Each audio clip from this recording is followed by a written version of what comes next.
West Indies Cricket, Caribbean Cricket Podcast. West Indies Cricket, Caribbean Cricket Podcast. Yep. How you doing, people? One half of the Caribbean Cricket Podcast, Machel St. Patrick. You can tell I just woke up. My voice is not even adjusted yet. Brandon King. Hey, let me just clear out my throat and try to get ready for this.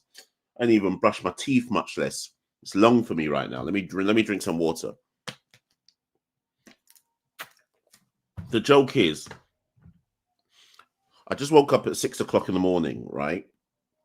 About 15 minutes ago.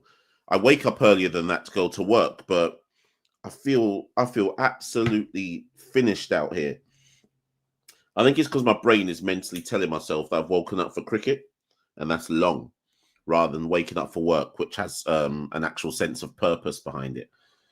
Anyways, the team is on the screen. Brandon King, Alec Athanaze, Shea Hope, Roston Chase, Akeem Geese, Rothman Powell, Jason Holder, Romario Shepherd, Matthew Ford, Akil Hussain, Jaden Seals. So Duffy is bowling. Third ball of the start. Oh, that one nips back in. Athanaze just gets an inside head on shit. So the batting half of the team is on. Well, no, King is back in for Amir Jangu, and Matthew Ford is in for Carrie Pierre, which basically is, if you listen to the preview show, whether the T20 one or the one that Santoki and I spoke about, it's exactly what you should expect. Sometimes when we do shows, like I sometimes get comments after shows where people are like, "Oh, why are you picking that person?" And I always have to explain to people that it's not about when I like pick West Indies teams, it's not about what I necessarily think should be the team. I always pick a team with most of my eyes or most of my thinking about what do I think Sammy is going to do. So for me, King was always likely to come back in for Jangu for the first T20 anyways, down the ground, fielded at mid-off, sorry. Sorry. So King was always likely to come back in for Jangu. They're saying that Shafane Rutherford is injured, and that's is ill, which is why Orgeese is still in. I think Orgeese would have stayed in regardless. He probably is ill, but I think it's convenient as well. And like I said on the T20 show, Matthew Ford is in for Carrie Pierre because West Indies were never going to play three spinners on this type of track. King gone. That's the first wicket. Bit more bounce by Duffy. King meets it sweetly, but it's taken at short mid-wicket. And that's the first wicket down. Let the cusses ring out for King. He's actually timed it properly, but it's just gone straight to short mid-wicket. I think that dismissal is a perfect example. Yeah, it's timed it really well, but didn't get enough height on it. Didn't get the direction either side of short mid-wicket. And King has to go for free. That, to me, that's a type, like, obviously you cuss King if you want to cuss King, but I think that's the perfect type of example of where you leave Bangladesh, which has a different type of wicket, arrive in New Zealand 2.5 days ago, fight off the jet lag in 24 to 48 hours, and within the next 10 hours after that, you're suddenly playing cricket. That dismissal speaks to not yet up to speed with the pace and nature of the wickets. So yeah, King's gone. Bit of extra bounce and gone. Sorry, people. Never mind getting used to the nature of the wicket. I need to get used to the fact it's early. Shea Hope comes in after 1 over.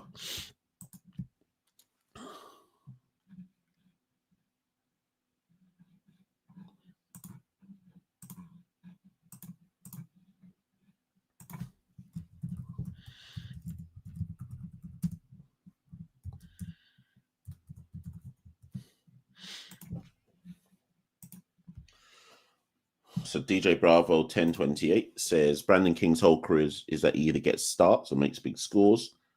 Oh, that one catches the leading edge. Squirts. Pass point, backward point for one. Brandon King's whole career is about either get starts or makes big scores or out early in the innings. Yeah, I think it's fair enough. Oh. There we go. First King should be dropped comment.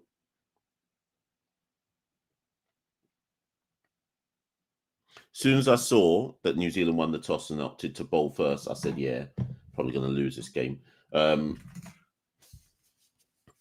we're going to take at least one game to get used to what we have to do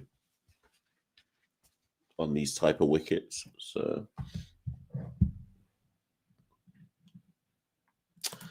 right, 123 of you in the live. Big up everybody who's joined so early.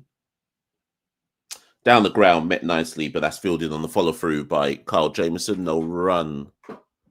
Where's the sorry, people? I'm still trying to find various different things. Bear with me. Shit. Kiwi commentator saying this is a really good batting strip.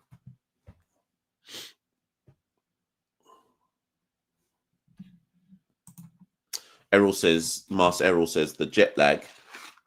These guys must be experiencing as well. I feel like I'm jet lagged, and that's because I only just woke up. Oh, and that one flashed.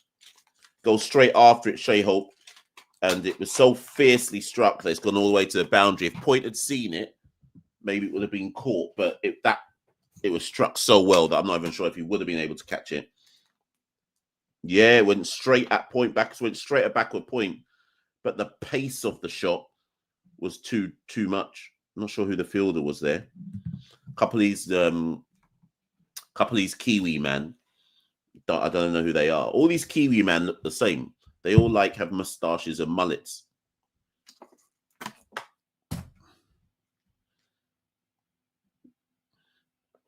Edge falls short of first slip of Daryl Mitchell at first slip, no run.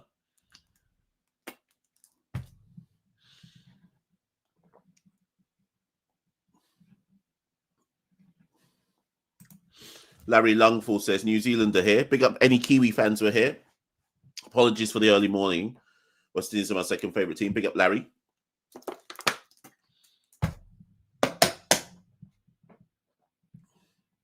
I'm desperately trying to shake off my sleep jet lag. Imagine. I'm absolutely slumped out here. I'm not even down the ground and fielded at mid-off, no run. Absolutely slumped. I don't know why. It's 6:25 in the UK. At this time yesterday, I would already have my shirt and tie on, cussing about the fact I've got to go to work. I'm sitting here doing this watch along, and I feel absolutely slumped. Maybe it's because I haven't got in the shower yet, and maybe my early morning shower wakes me up. But I'm feeling like I just flew flipping 20 hours from Chattogram to Auckland. I'm in the trenches out here. That's squirts past cover for one. And that's the end of the second over. West Indies 10-4-1. DJ Bravo says New Zealand have 8 bowling options. So how can West Indies calculate who they need to attack or play with respect? That point would be valid if they had 5 bowling options.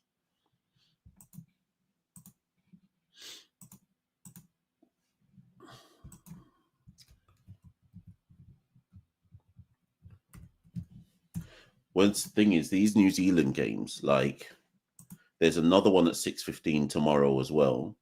We're talking about UK time. And then the games move to midnight. Ugh, yuck. Long 5 games ahead. Long 5 games ahead. Actually, let me just take some time as well to just to remember my good friend down the leg side, wide. Just remember my good friend Kev Eames, who sadly passed away. Lived in New Zealand for the last 12 years. Massive supporter of both my endeavours with Caribbean Cricket Podcast, massive support of Bromley Football Club as well. I've known him since I was 14, 15 years old. Sadly passed away earlier this year.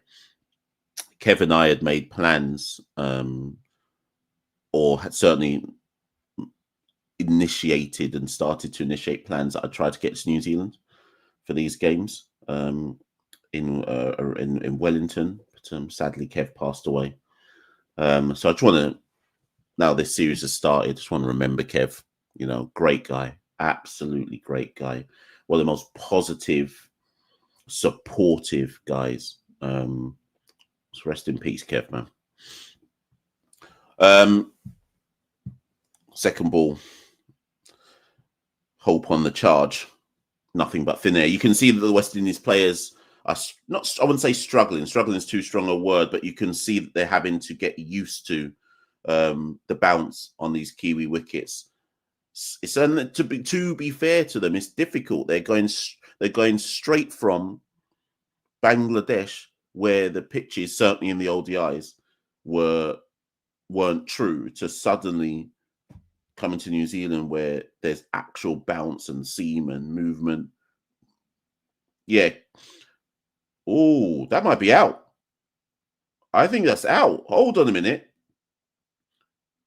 Shea went with the tennis slap shot, forehand slap. But Duffy has fielded that on his follow-through, and I think that's ricocheted onto the stumps, and Athanaze is out. I don't think Athanaze was in his crease. I think Athanaze is going to be run out here. I think the ricochet of Duffy's hand has run Athanaze out. Yeah, forehand slap, bounce too much on Shea again.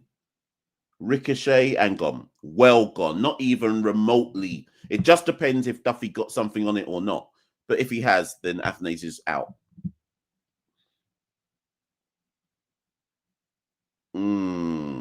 I think, can they zoom in on that?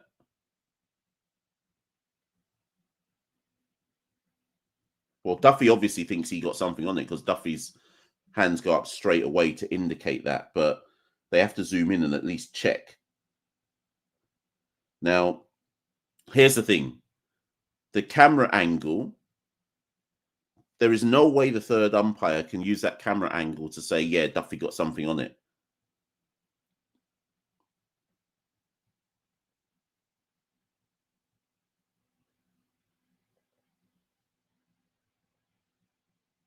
How can I think it's out, but how can the third umpire know that Duffy's legitimately got something on it? I think Duffy has, but how can he say out? That's clearly not enough of it. Yeah, you have to say not out then. Where's the zoom in button? Is that the best camera angle he's got?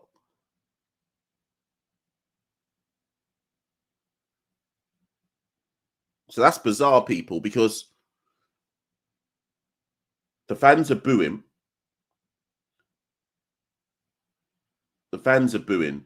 Duffy would never have said that's out unless it's hit his hand, right? So where's the zoom in angle? If that's the best angle you've got, then what?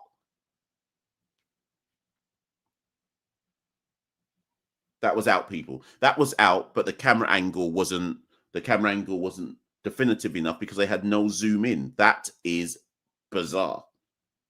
That's out. You think Duffy's just going to randomly say that hit my fingers? Come on, man, allow it.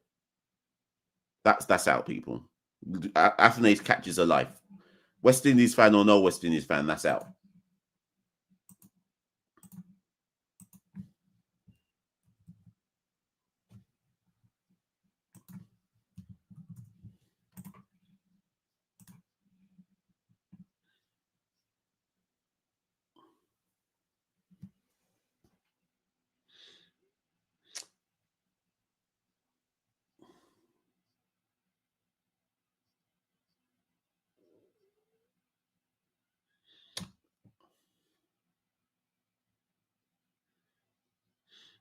Yeah, I think you've got to give the bowler the benefit of the doubt there. Anyways, West Indies catch a life. Hope now wants to go on the paddle. The paddles, no, it's Athanaze, in fact. He wants to go on the paddle. This ain't Bangladesh, Athanaze. You're going to have to take some time getting used to the bounce here. Yeah, the ball's coming through too quick. The bounce is coming through too high for these guys. Remember, people, no tracks in the Caribbean really play like this. And some of these guys ain't been to New Zealand ever. So it's long for them. Backs them up, no run. Right, end of the second over, the power play. West Indies 12-1. Third over, I should say.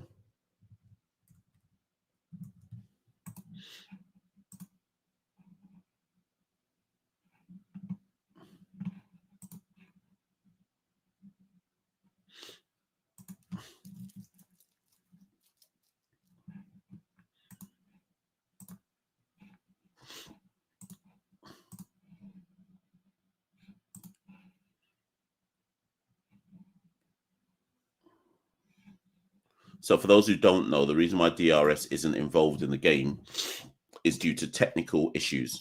That's the official explanation. Right. So Zach Folks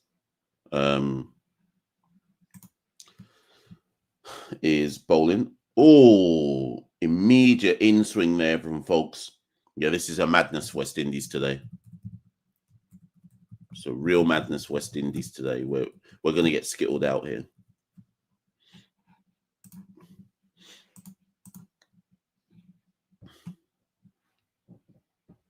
I didn't watch the England-New Zealand series, so I got no idea. Anyone want to tell me about this Zach Folks guy? Got no idea who this guy is. No idea how good he is. All I know is that first ball, the swing, second ball, the swing again. That's why Matthew Ford's been picked. When I said on the T20 preview show, and I said Matthew Ford is the best swing bowler in the Caribbean, like this is New Zealand. We're gonna need Matthew Ford's skill set.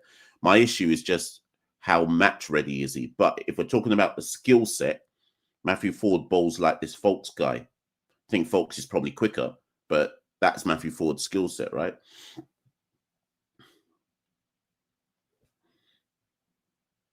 This one goes away this time. Hope is on the heave-ho, can't get anywhere near it. West Indies, Hope 6 from 12, Athanaze 2 from 5. West Indies not timing anything really and truly out there.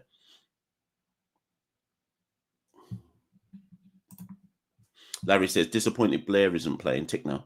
He was bowling some heat against England. I presume he'll get a game at some point. There's 5 games. So I assume he'll get a go at some point. How big is this stadium in Auckland?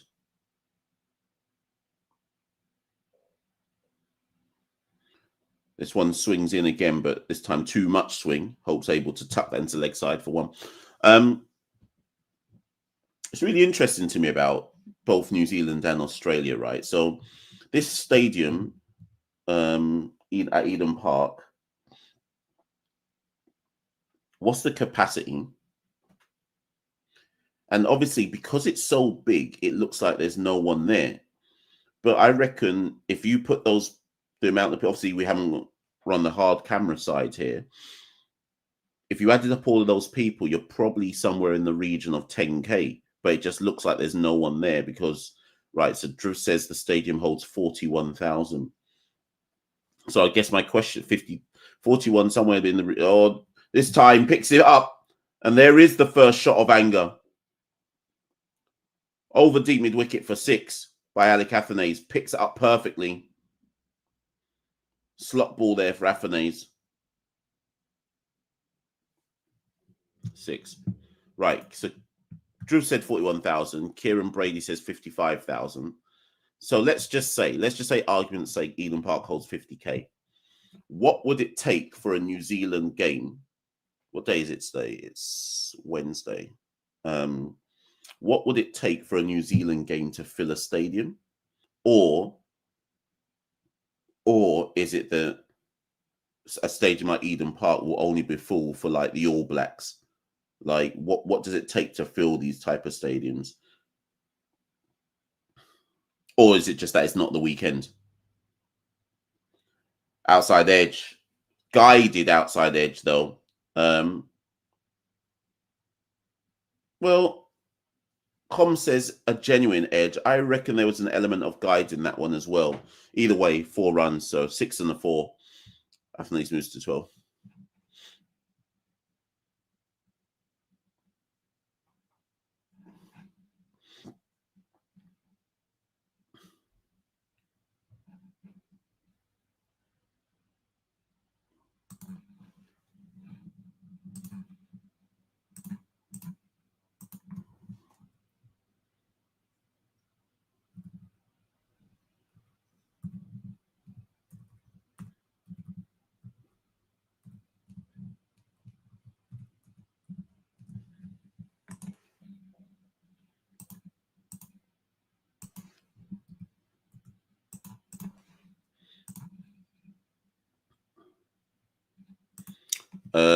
So Green to Bagel Tours says if there was a 5th game in this stadium and both teams had won 2 each, the stadium would be full. Okay, fair enough.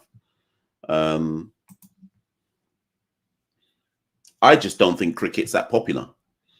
This is my honest view. It's not for a 50k stadium. Not for your standard run of the mill cricket match. No way. I guess my point being, is there a smaller option? Like, I don't know the topography of New Zealand, right? So knowing that they're unlikely to, like, let's look at the economics of it, right? I have a 50k stadium and there's about 10 to 12k people in it, right? Let's just argue that, right? Oh, and that one, yeah. Oh, sugar. I thought it was just 4, but no, I think, oh, it is 4. 1 bounce 4 down the ground by Athanaze. Has he got his eye in? He's now gone 6-4-6. He's gone 6-4-4.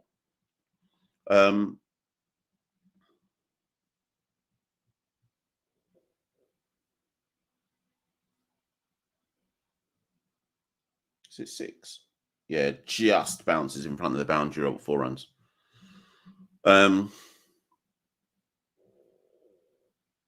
Yeah, so Larry says the other grounds in New Zealand are more smaller and way better. Yeah, that's my point. Oh, this one's up in the air. He got too aggressive. He wanted too much. Yeah, and that one's taken. Yeah, I know it's the power play. I know it's the power play, but with the bounce that Jameson can get, I think you're playing with fire there if you're trying to go across the ground rather than down the ground. Catches the top edge of his bat. That's taken all the way down a deep square leg. And Athanaze's aggression has to come to an end.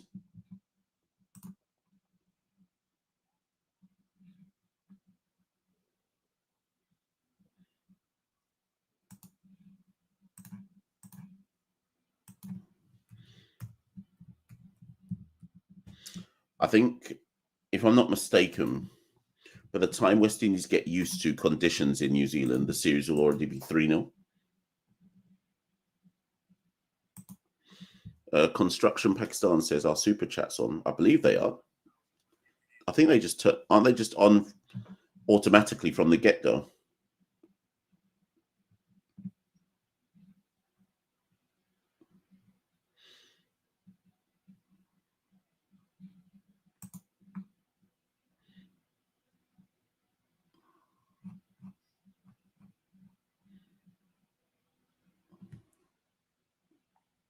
Right, or Geese in at 4.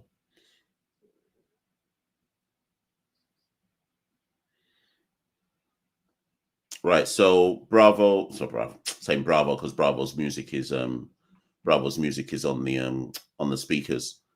So King made 3, Athanaze made 16, and now Akeem or Geese is in. That one backs him up, no run.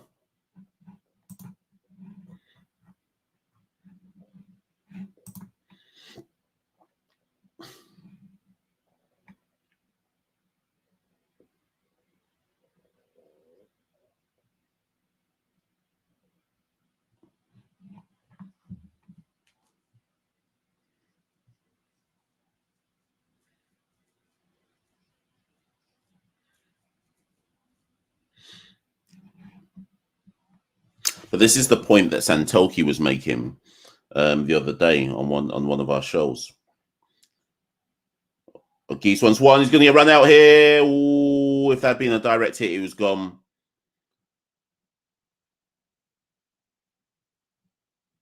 It was a bottom hand pull along the ground. For short mid wicket, I think it's Nisham there. Geese had already set off on the run. If it hit, he was long gone. Sydney's all over the shop here, and understandably so. Yeah, it was long gone if that hit.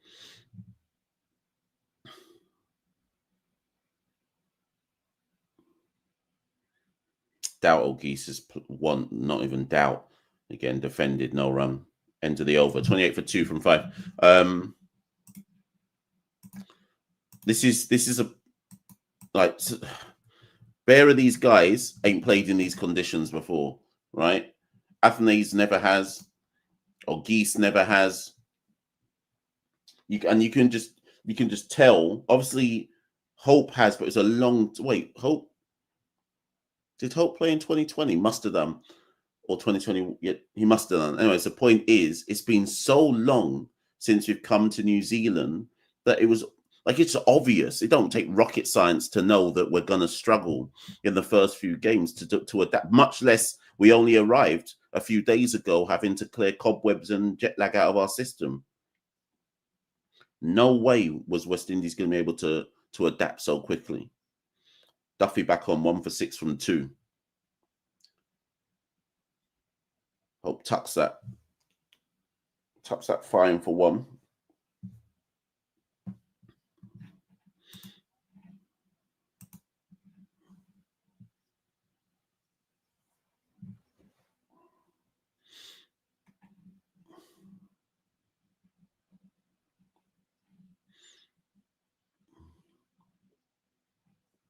So they're saying that the boys landed in New Zealand on Sunday evening. So given that they went from Chattogram to Dhaka, and then they flew from Dhaka to Auckland. And what I've been told is, all things considered, this doesn't even include the travel into the airports and all the waiting around. Just in terms of flight time, it was somewhere in the region of 16 to 18 hours. That's just flight time when you add up the two flights together. Then if you want to throw in all the prep time, traveling time, you're looking at somewhere in you're looking at 24 hours. So it took them a whole day to get to New Zealand. Landed in the evening on Sunday. That one beats the outside edge. Landed in the evening on Sunday. Monday would have been a write-off. They were in the nets yesterday, and now it's the game. Yeah, they're finished out here. They're absolutely finished. They're fried fish out here.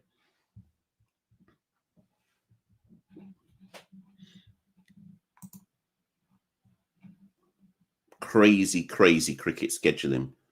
Cricketers aren't robots. You can't. And don't get me wrong, this ain't something specific to West Indies. I'm just saying the cricketers aren't robots.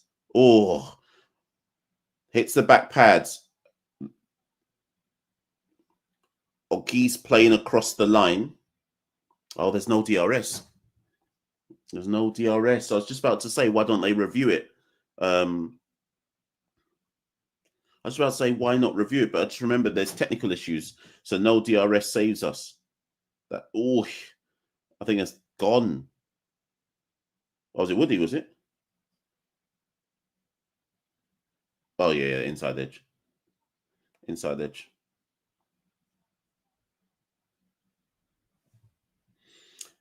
Geese is intent on going across the line here, but the ball's bouncing too much on him. If he keeps up with that as his mode of attack, he's going to get out very soon. Uteman looks like he's struggling out there.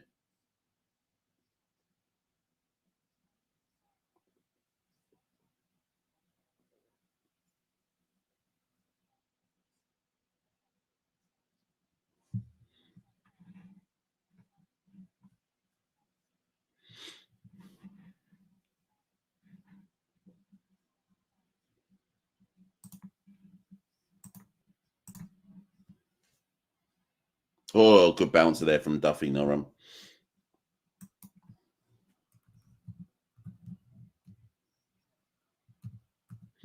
End of the power play, people. 32 for 2. What's our predictions then? What's our predictions? 150 max? 150?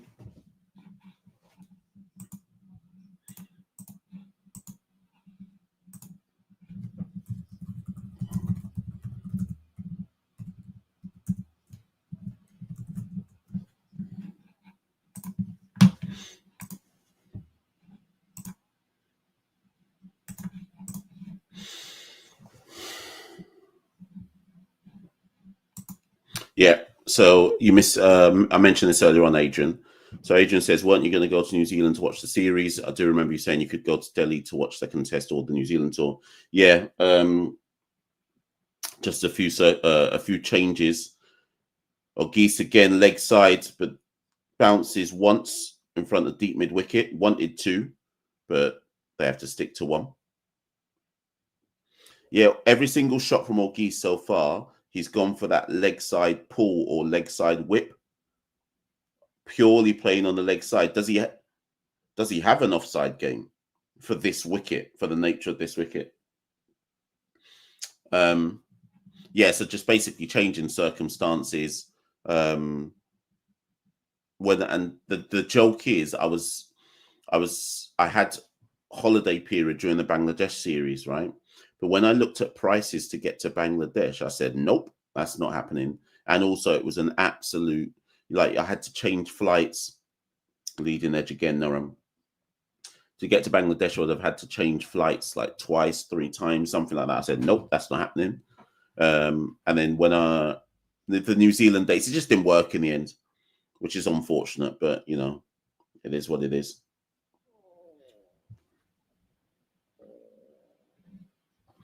Jimmy Neesham, I feel like Jimmy Neesham, I feel like he's been playing since I was like 20. How old is Jimmy Neesham? I feel like this guy's been playing for years.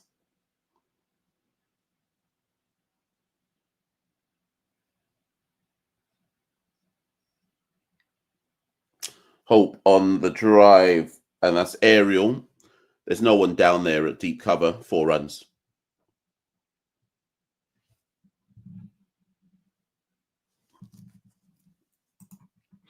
Tyree says, Mash, do you think Hetmeyer's retiring? Might as well. I think most cricket fans now, obviously this is purely my thought process. I've got no evidence to say this, but I reckon most cricket fans now in the Caribbean have basically given up on Hetmeyer and they're not bothered about him. Or maybe I'm just projecting my own thoughts onto the situation. If Hetmeyer did a poo ram and announced tomorrow, down the ground this time, slapped, tennis shot, slap, 4 runs. Yeah, if Hetmeyer announced tomorrow, yeah, I'm done, I don't think any of us care. I think we'd be like, you know what, we thought you were done anyways, so whatever. That's kind of where my mindset is at now. I ain't begging for this guy to play for West Indies.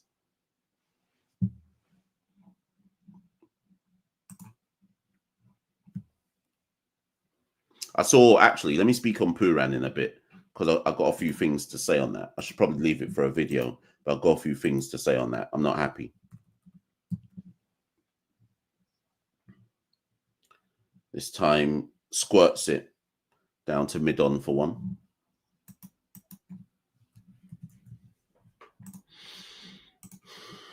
So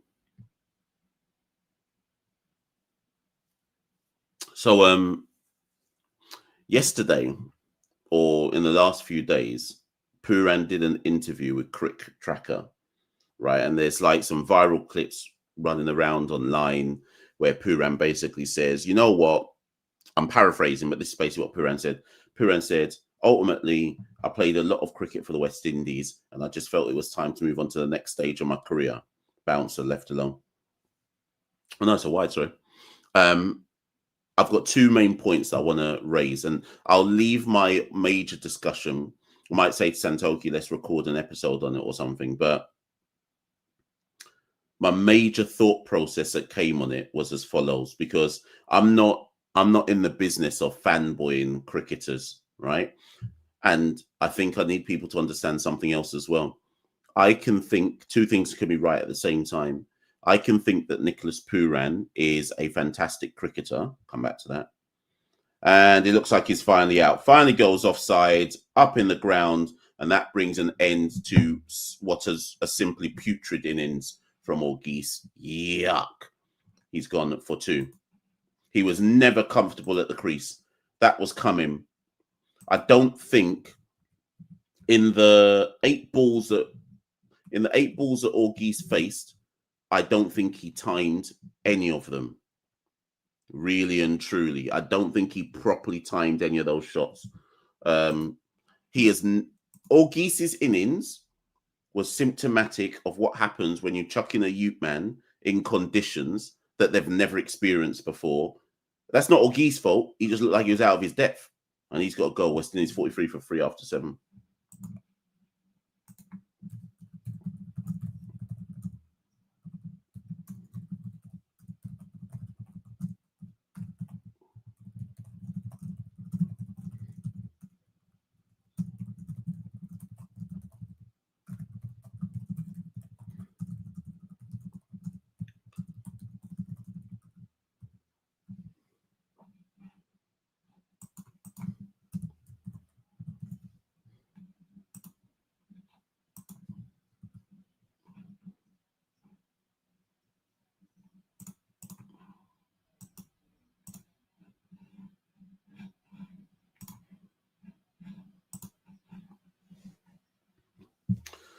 Ah, boy.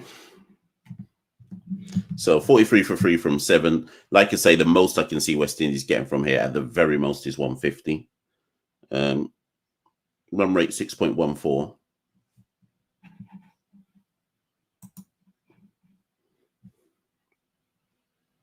They're just struggling. They're just struggling to time it. I can't hate on the team. Can't criticize too much. It's just this is the nature of the wicket. Like I think Errol said earlier on. It's like these first few games will be warm-up games as we try and acclimatize and get used to the changing conditions.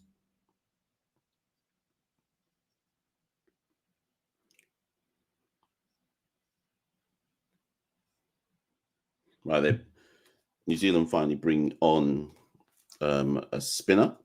Mitch Santner comes on. I wonder if New Zealand will be wondering if they really have to bowl a lot of aerial there from Chase. Just goes to the left-hand side of cover, 1 run.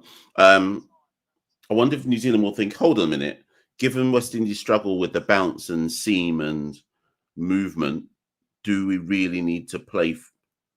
Well, I guess they're not playing all these spinners because so many of them are actual frontline batters who can spin a bit. Tucked into the onside for 1. Yes, let me finish that Pooran point. So 2 things can be correct at the same time. Nicholas Pooran is a fantastic cricketer. Good, great. Should he be in the West Indies team? Yes. Should we try and get him back? Should we try and get him to overturn or U-turn on his retirement decision? Yes. Should we continue to try and reach out to him over the next few years to get him back? Yes. Cool. So all of that's correct. Oh, Chase wants to get down on one knee and whip that. Catches the pad, 1 run, leg by. But then I saw him do the interview with Crit Tracker, that Indian clickbait aggregator site, right? And the first thing that went through my head was this. I wasn't angry at Pooran. Well, I wasn't angry at Pooran's comments. If Pooran believes that he played enough cricket for West Indies and he needs to move on to the next stage of his career, and 29 isn't young to do that, cool. That's him. He's allowed his thoughts. He's a human being. And if he believes that is the state of play for him in his career, so be it. Good for him. My issue was, and I think it's a deliberate choice, but my issue was the first time since your retirement statement that you choose to give an interview, an actual interview addressing your retirement, you give it, that one completely beats Chase. Anyways, the first time you choose to give an interview, you give it to an Indian clickbait aggregator rage bait website. That's the first time you choose to speak on the issue. I need to pick my words carefully because it's easy for me to say something and appear critical when I'm not in Nicholas's head. I think he's been badly advised. Nicholas, come on, man. If you're going to give an interview publicly addressing your retirement, at least do it on Trinidad TV. Forget the Caribbean. If Sportsmax still existed, I would have said do it on Sportsmax or something like that. But at least, I think you at least owe it to the Caribbean people to speak to us first. You're going to speak to some Indian aggregators first and go, well, you know, I played a lot of cricket for the West Indies and it's time to move on to some next. And nothing against India, but you're giving the interview to them first. That's a to me, that's a disrespect. To me, that's a disrespect. At least tell the Caribbean people, at least come talk to us and at least say, you know what, I'm not asking for a Jamaican state. I'm not, and don't get me wrong, I'm not asking for YouTube. I'm not talking, that's nothing to do with CCP. I'm not saying come on a YouTube channel. I'm not saying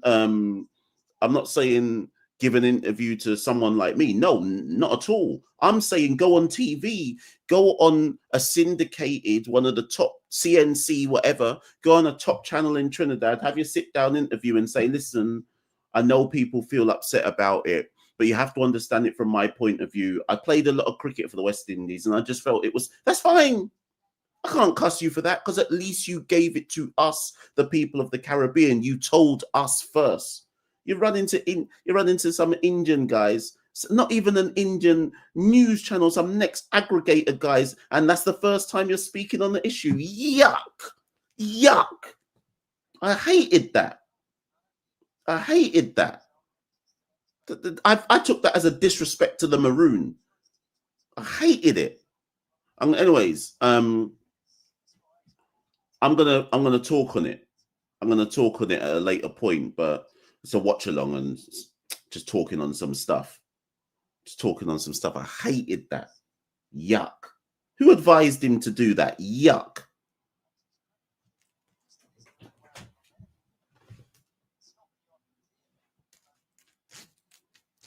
Anyways, let's move back to the cricket. West Indies 49 for 3. Chase catches no one's there. If mid-on was up, that would have been taken. No timing at all. There's been so many shots in this match.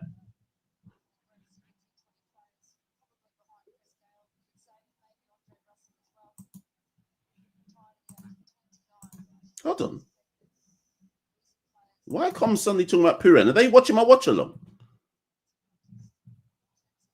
Wait a minute. What on earth was this? A comms watching my watch along and then choose it. What the?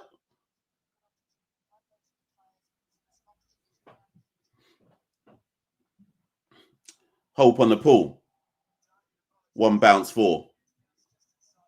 1 bounce 4. Deep mid wicket.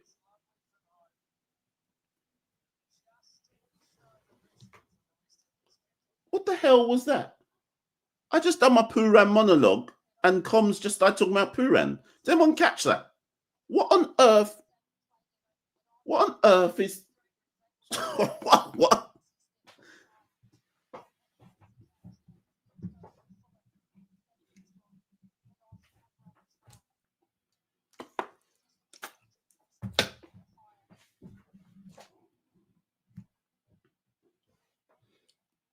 Tucked again into the onside. 1 run. 2 runs, in fact. Whichever person on comms is in this live chat, reveal yourself.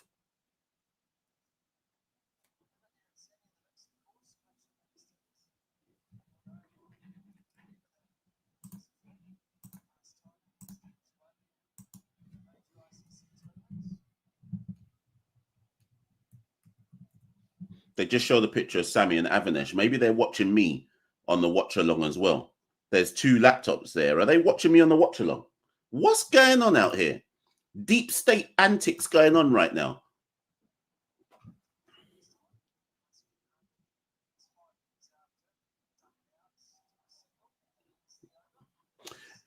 This game is slow going in this game, 9 overs gone, West Indies 57 for 3. We're struggling out here. I got jet lag watching this, and their jet lag bodies are struggling out here. We've had 3 overs over 8 runs. Everything else has been under 6.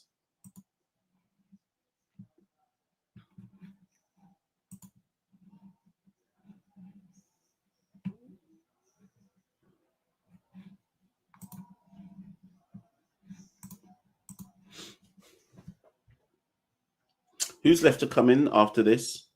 Powell, Holder, Shepherd. Oh, Matthew Ford come back a bit. Powell, Holder, Shepherd. What is the pass score, actually? Joel Bob says, do they know the pass score here? What's the pass score at Eden Park? Santner back in again. Hope guides that through the covers for one. Pass score, anyone? What's the pass score at Eden Park?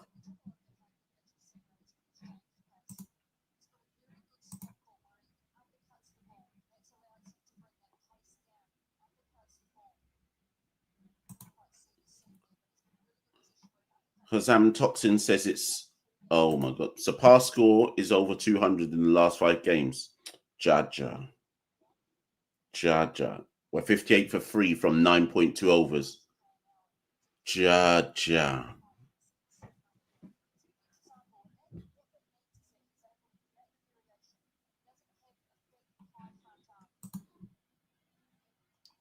Wide ball. What, no wide?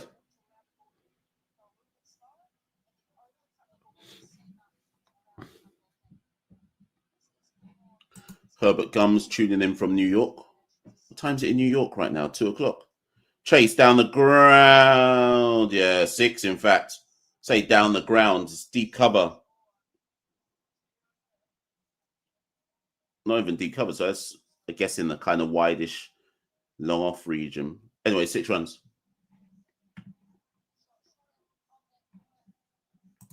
Errol says, I feel a bit sorry for these guys. They're clearly fighting exhaustion. Facing 80+ miles per hour deliveries when you're jet lagged would have me think about my life choices. Yeah, they are legitimately slumped out here. Chase whips it. 1 run. 65 for 3. Is that the end of the 10th? I need to have some breakfast because I'm struggling out here.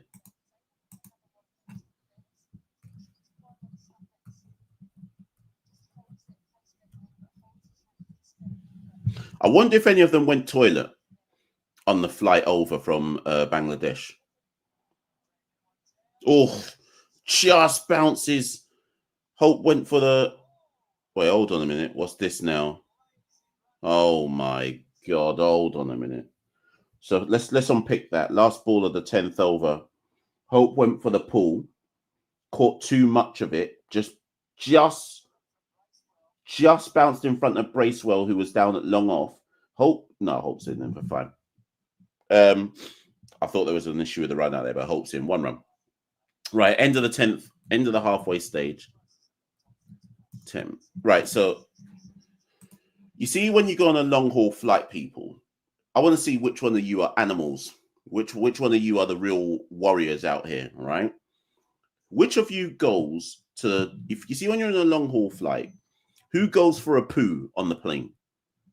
I don't do it, I'd rather have my insides absolutely mash me up than go for a poo on a plane. So think about a plane, right? You got 4 toilets in economy. You usually got 4, maybe, if you're lucky, 8. If you're lucky, 8. Let's say 4 to 8 toilets on economy on a long haul flight. 8 toilets, 4 to 8 toilets to share between about 250 men. Who's going for a poo on a plane? Me, it's impossible. Me sit down on a plane toilet. So not only are these West Indies players got jet lag, but some of them probably had to go a whole, remember, to get from Bangladesh to New Zealand, 24 hours. So some of them went 24 hours without a poo. So they're probably all backed up inside. Their insides ain't even cleared out properly yet. They look at them. They're out there on the pitch. Their insides, they need a washout. They need colonic irrigation. And you're asking them to suddenly perform in game 1. Impossible. Poo? A poo on a plane for 16 hours? I'd rather have my whole insides eat itself like Vecna in Stranger Things than go for a poo on a plane. No way. That behavior is animalistic. Yuck.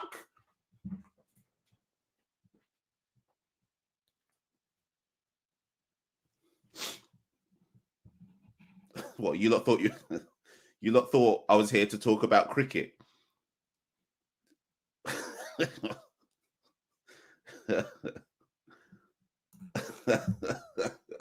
People coming here for the watch along, and I'm out here talking about a poo on a plane. Impossible. Look at these. There's some animals in here. Impatient Lime says, I love shitting on a plane, smiling at the person who's waiting outside as I leave. But here's the thing, right? That's why I'm saying it's pure animal behavior to poo on a plane, right? Let me explain why. Because more time when people go on a toilet in a plane, you're pissing all over the. Let's just say you're like, everyone pisses on the plane, but when you piss on a plane, like, you're pissing all over the toilet seat. So you're telling me some of you have the guts to then go into a plane toilet and sit down. Sit down. Surely you're hovering. Surely no one's sitting down on a plane toilet seat. And don't even talk to me about, I put down like 5 layers of toilet tissue. The levels of piss that I see on a toilet seat in a plane, that piss is soaking through the 5 layers of toilet tissue. You can't sit down. You'd have to hover. And even if you're hovering, you're having to hover like, if that's the toilet seat, you're having to hover like that. Anyways, whipped by Chase.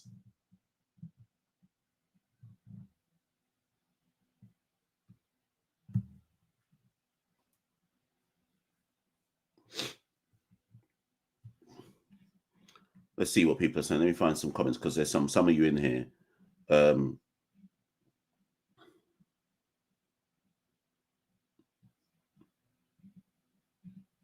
See what some of you animals are saying in here.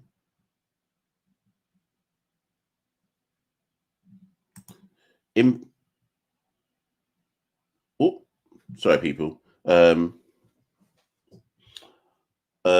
Impatient Lime says, I flew Cathay to Taipei. How do you say that again? Taipei yesterday, and they had anti-back wipes in the toilet. Okay.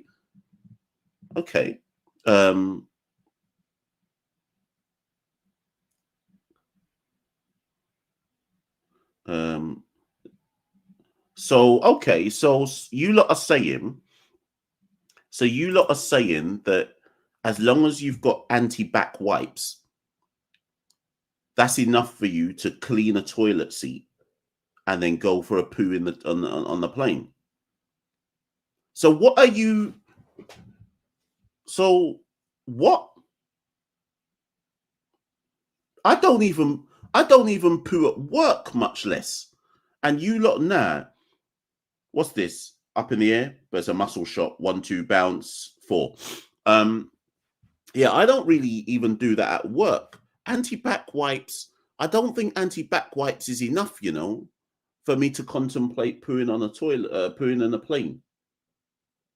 I wouldn't even. I'm not even sure. Would I do it in first class? I'm not even sure if I'd do it in first class, if I'm honest.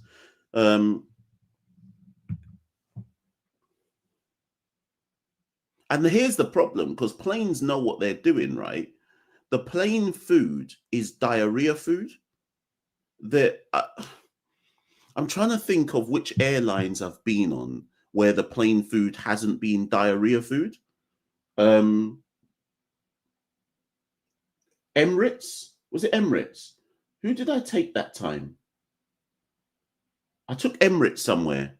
And Emirates, I think Emirates was the first time. And Air Jamaica back in the day. You actually used to get yard food. But if I'm not mistaken, I took Emirates in the last 3 years somewhere. And it was the first time I went on a plane and thought, wait a minute, the food's actually good. Emirates and old school Air Jamaica, I think, are the only times I've ever had food on a plane. And what's the airline from Addis Ababa? not Air Ethiopia, Ethiopian Airlines. The food was good on Ethiopian Airlines. Every other airlines I've been on, the food is diarrhea food.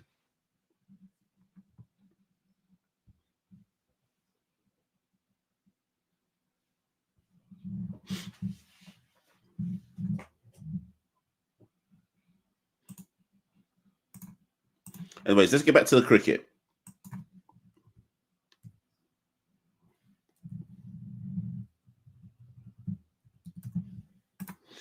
$80 for 3 from 11 overs. Chase, toe end of the bat, high up in the air, plugs in the outfield. 1 run. Hope's on 40. I didn't even realize. Hope's been there since the first over that I didn't even realize he's gone all the way to 40.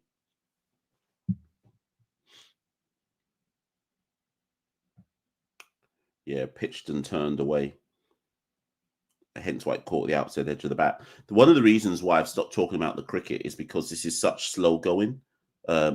West Indies really have struggled to get to grips. The run rate's gone up with once Chase has come in, but whipped again, Chase with the whippy hands down to long on for 1.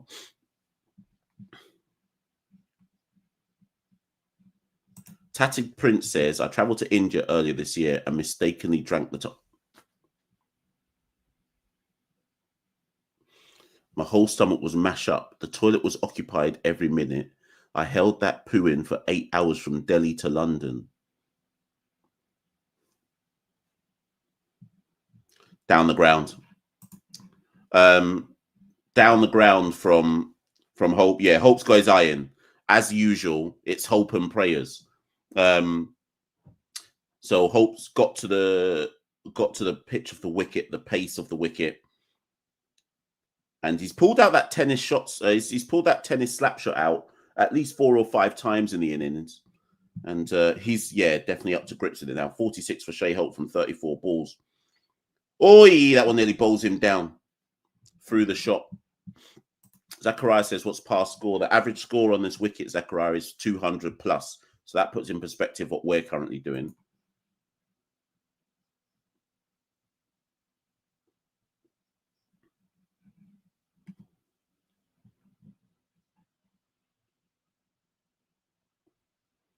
Wide ball. Oh, well, Hope goes after it anyways. Deep point. Fields that. End of the 12th, 90 for 3. I'm back again tomorrow for a live watch along again. I've actually woken up now. For the first 20 minutes or so, I was struggling. O'Neill Walker, blessings from Finland. Keep up the good job. Big up. O'Neill, where are you from? Are you Finnish or are you a Caribbean expat who's living in Finland? But big ups all the same. Heyo 500 says, what am I watching? Men are talking about shitting on a plane. Yes, yep. That's what we're talking about. West Indies. So if anyone who's just joined the live watch along and you missed that monologue from me, what I was explaining was one of the reasons why West Indies are playing so poorly, or not so poorly, but have taken so long to adapt to what's going on, is because I was explaining the dynamics of a 16-hour flight. It took them a whole day to go from Bangladesh to West Indies, from Bangladesh to New Zealand, sorry. And I was saying that if that was me, I'm not pooing for 24 hours. So I'm saying that most of our players are probably backed up. They're probably clogged up and backed up with poo inside their system because only real warriors poo on a plane. So you have to feel it for our players. They're all backed up and clogged up from a whole day of no toilets. Allow them in it. You have to allow them. I wonder which one of our players were the real warriors who said, I don't care. Plane have to hold a shit, yes. Anyways, that was that delivery just then was yuck from folks way down the leg side. Bowl that one again. Hope can't time that one, no run. So O'Neill Walker is Jamaican. Of course he's Jamaican. As soon as I saw O'Neill, I didn't want to presume though. I didn't want to presume that O'Neill was Jamaican. No, Jamaica, the only island in the Caribbean where I know that O'Neill, is going to be just a natural name.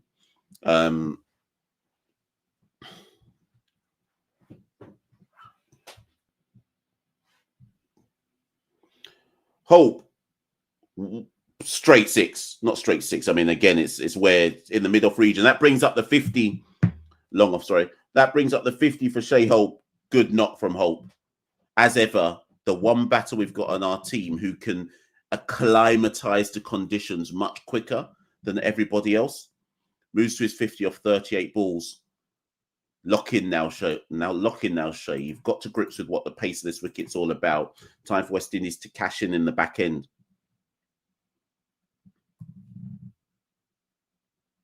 Oh, bowl down. Well, I said lock in. He tried to whip it on the leg side, was through the shot, and a bit too much pace in it from Folks. Folks went straight. Hope wanted to whip it on the leg side, and he's bowled down after getting to his 50. Oh, boy. Yeah, a bit fuller from Folks. Bowls down the leg stump. Hope was trying to whip it. I think Hope was through it too quick. Can't blame him, though. He got to his 50.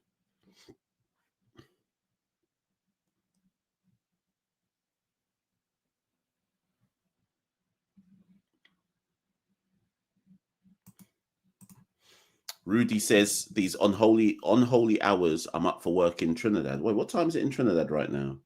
3 o'clock in the morning. Jaja. Rudy ready for work, cuz.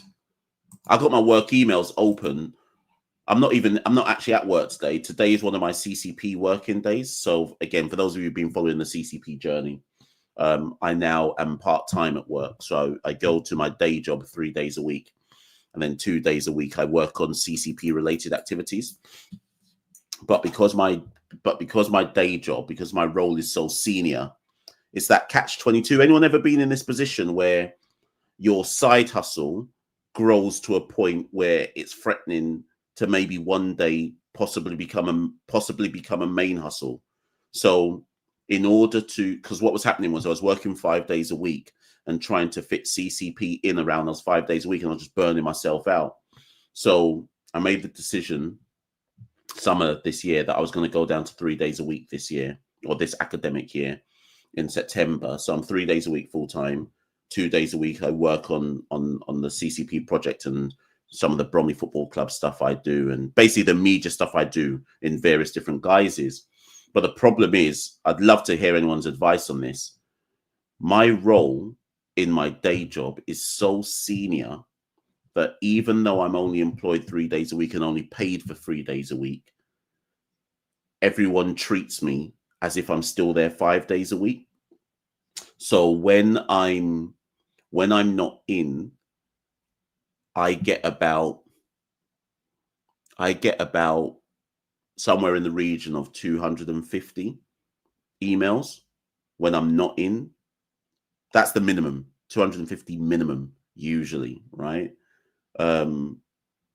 It's hard, people, because when you're getting 250 emails when you're not in, and then you're going back in for your whatever. So I'm back in on Friday. You're suddenly playing catch up again. It sucks. Sucks, cuz. That's why I got my emails open. So even during this watch along, my emails are open, my work emails, even though I'm not in work today, because I'm trying to just delete emails as they come in that aren't relevant. Gives me anxiety, cuz. Anyways, no one came on. Faisal says, if the side hustle is higher, then it's time to leave the main job. It's not higher though, but I can't get it higher. Like, that's what I'm saying. That's why it's catch-22. It can go higher, but I can't get it higher unless I dedicate time to it. Do you see what I mean? So that's the long-term plan, Faisal, but have to hustle it up. You know what I mean? Anyways, 98 for 4. Robin Powell is in 13th over. Whatever West Indies get from here, it's not enough runs.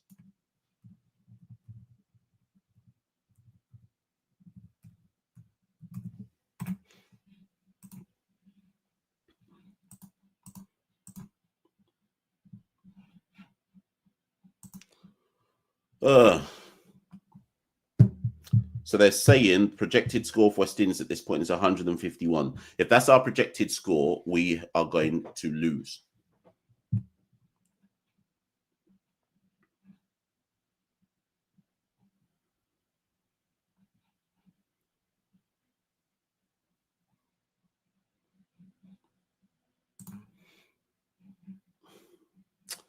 But anyways, let's see what else is going on here.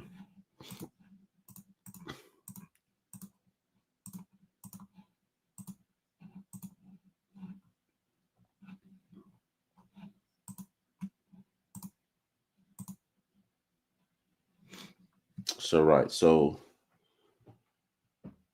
yeah, so yeah, so who was that guy? I wonder if he's in the live right now, right? So dropped. Was it a drop? Powell went on the full-blooded drive down the ground. Neesham was on the follow-through. Yeah, came back too quick. Came back too quick. Can't beat up Neesham for that. Was a chance, but that was fiercely struck. So who was the person in the chat? The last video I did, which was on the T20 preview. Somebody in the chat. This is why, and don't get me wrong. Like, listen. At the end of the day, if you put yourself on social media, YouTube, whatever, and you make forthright comments about stuff, you naturally leave yourself open down the leg side. Powell tucks that fine for one. You naturally leave yourself open for criticism and for people to challenge what you're saying. Cool. So the T20 preview show I did, someone in the chat said to me, and I took exception to it because I thought they were talking foolishness. They said to me, Mash, why are you saying that West Indies only need to play 2 spinners? New Zealand will play 4. So I said to them, cool, but New Zealand ain't going to ask 4 spinners to bowl their quota. So I said, West Indies will play 2 because we're going to ask our 2 more than likely to bowl them. They're like, Akil will bowl his 4 overs. Chase will have to bowl to cover for someone. I said to him, and I said in the comments, New Zealand will rely on seam, just like we will rely on seam. And look what's happened so far in this match, right? New Zealand have bowled their 4 seamers who are all going to bowl out. That's 16. Satner will bowl his 4. That's 20. Obviously, Ravindra has just bowled 1. It's unlikely that they go to any more spin after this. And that was a point I was making. I don't care if New Zealand have Bracewell and other pseudo part-time spin options. The point I'm talking about frontline bowlers. And sometimes, like, I feel like off the pads, leg by, that brings up the 100. Sometimes I just feel like we do some stuff on here, Santoki and myself, and I'm going to say something that's really harsh. I'm going to say something that's super, super harsh, right?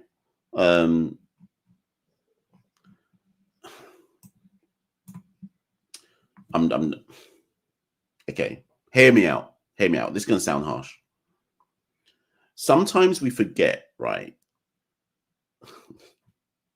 This is going to sound so harsh. Please hear me out. I might have to take a while to land this point, right? A lot of stupid people, like, I think we've forgotten in the social media age, we've forgotten that a lot of people are actually stupid. Now, please don't take that the wrong way. It's okay to be stupid, but it's not okay to be stupid and not know that you're stupid. And because of the rise of social media, everyone thinks they're not stupid. So everyone's just chatting. But as everyone's chatting, we forget that we don't actually have to give energy to people who are stupid. So if you think about it in the context of, go back to your school days, right? If you think about it in the context of your school days, 30 of you in a class, everybody acknowledges within that class that you have about 5 people in that class who are super intelligent. You've got another 5 to 10 who are probably above average. You've got about, what's that now? So 15. You've got about another 10 who are average. And then you've got a 5 who just don't really have much sense. And somewhere in this social media age where everything's accessible, everyone's got an opinion, we've allowed people who we know to not have sense to just have an opinion. And nobody's just saying, yeah, but but you don't have sense though. But don't get me wrong, because there's layers to this answer. Not having sense doesn't mean that you don't have sense in everything in life, right? So, for example, a man can have loads of sense about the minutiae of farming, right? And I don't know F all about farming. But here's the difference. I'm smart enough to then stay in my lane and be like, you're an expert in that. I don't actually know what I'm talking about. So let me just let you be an expert in that. I think that's what I'm getting at. We've reached a stage in life of the social media stage in life where no one's willing to say, I actually don't know what I'm talking about. So let me just shut my mouth. Or they don't even caveat stuff with, but I don't actually know if I'm right. Like everyone just talking, everyone just saying stuff as if it's just facts. How did we get here? Anyways, that was a soapbox rant there. Like it's okay. I guess my final point on it, like it's okay to say I don't know what I'm talking about. Like it's actually okay to be like, yeah, I actually don't know what I'm talking about. Like let me cede the floor to someone who does.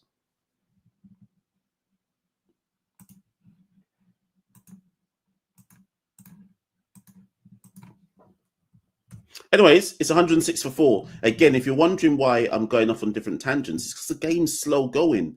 If you've just woken up or you weren't with us from the start of this match, the reality is West Indies have struggled. If you want a kind of summation of where we're at, West Indies have struggled to get to grips with the bounce, the movement.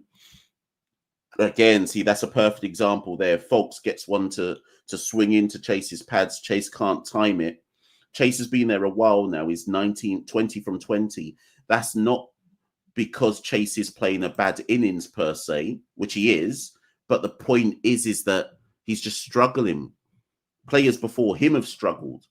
They're just struggling to truly time the ball. The only player in our team in this whole innings that has really got to grips with things is Shea. And even he struggled at the beginning. We're going to have to go have an almighty back 5 overs to even. That's a full toss, and there you go. Well, that was a gift. Full toss from Folks, and you give a full toss to Rodman Powell in a slot, and he's just going to give you a 6 as a flat 6 straight down the ground. More of that, please. 113 for 4 at the end of the 15th. So we're going to need a few more loose deliveries from the Kiwis to really allow us to get. So the last 5. West Indies are one of the best teams in the world at cashing in the last 5. If we can cash in today, we can maybe get to 180. I still don't think that would be enough, but what are we asking for then? So 120. We need like 67 runs. I don't think we'll do it, but ideally we need something like 67 runs in the last 5 to even remotely look like we've got a chance.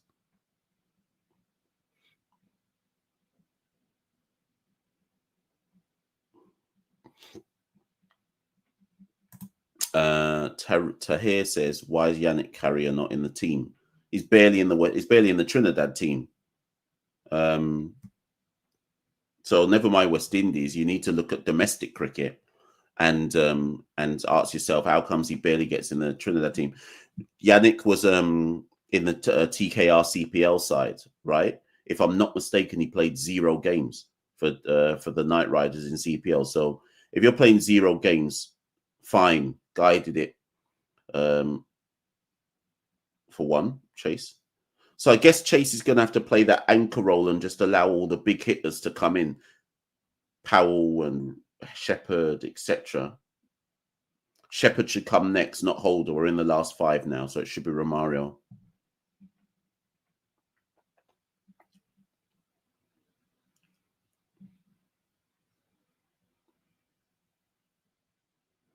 Big shot, Powell. That you know that line tracer bullet. That actually was a tracer bullet. Slot ball for Powell, and he slaps that over deep mid wicket. That was hit sweet. Barely any backlift on it, just pure brute force from Rovman. You know the guys. 6 runs.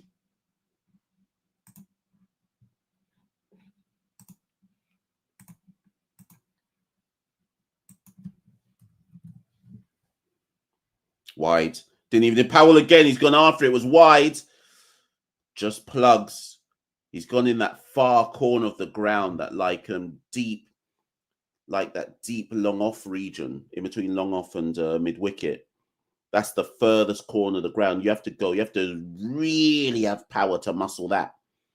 Anyways, it plugged out for 2.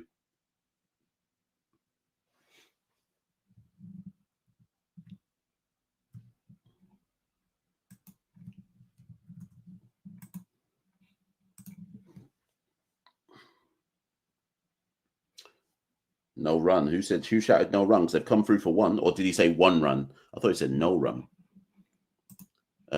Sorry, so I started this comment earlier on and meant to come back to it. So now feels, I've lost it. Sorry, I've lost the comment. But Larry had said earlier on, how's your family and stuff in Jamaica? So I'll just give people a bit of an update on that. So my parents are home. That's whipped down to long on for 1. So my parents live in an area of, my parents live in the parish of Jamaica, one of the parishes of Jamaica live in the Manchester parish, in Jamaica.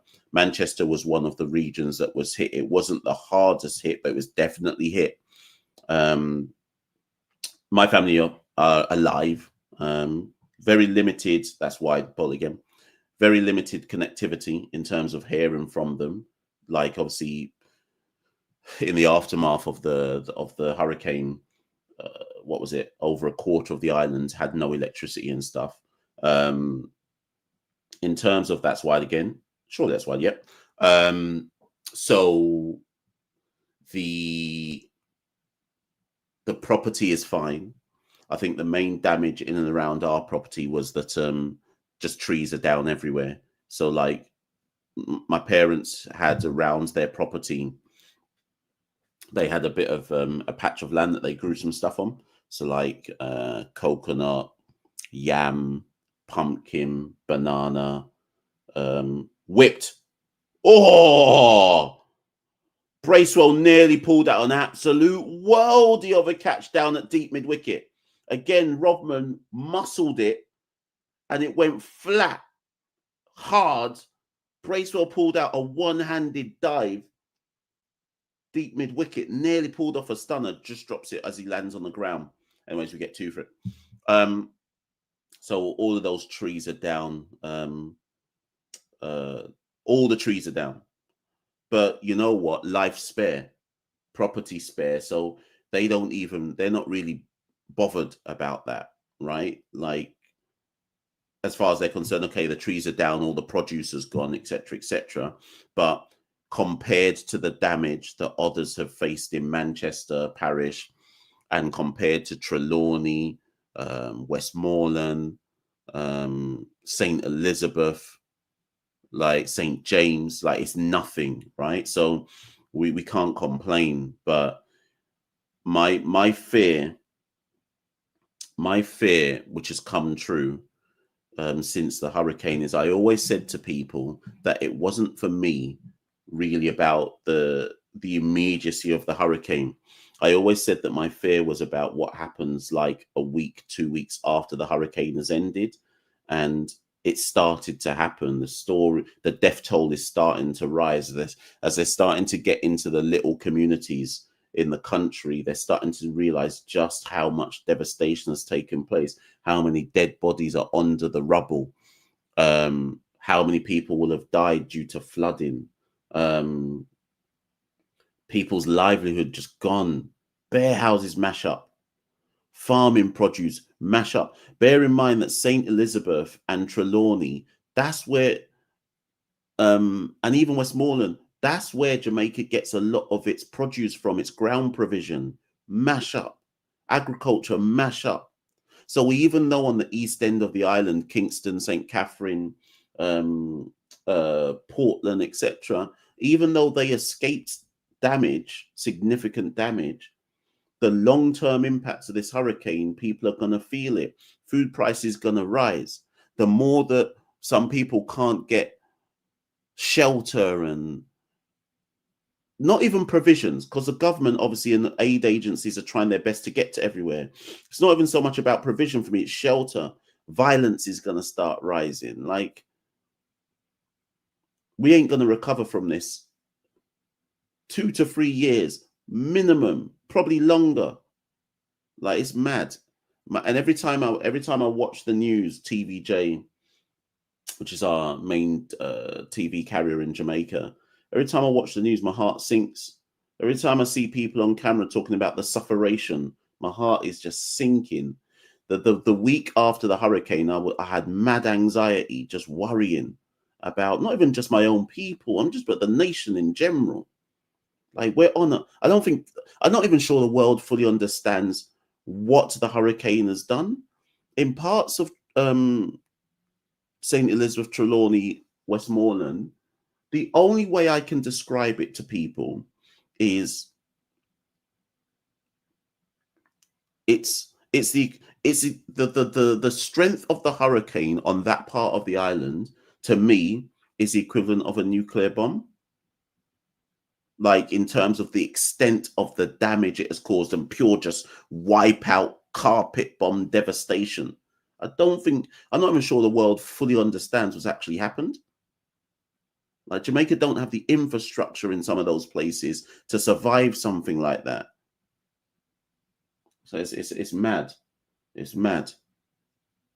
And obviously our Jamaican spirit is kicked in now. Sorry, people, you probably wanted me to update on the cricket. It's 1-3-1 for 4 after 16.4 overs. The Jamaican spirit is kicking through, and people are driving from the ends and the GoFundMes and the financial support, which reminds me, actually, I should put that up on the screen. I completely forgot to do so. If anybody does want to support, where's the link? Here we go. If anybody does want to support who's not in Jamaica, you can go to supportjamaica.gov.jm. Any little bit helps and counts. But yeah, we're on our knees. We're on our knees in Jamaica. I don't think people even fully get that we're on our knees. So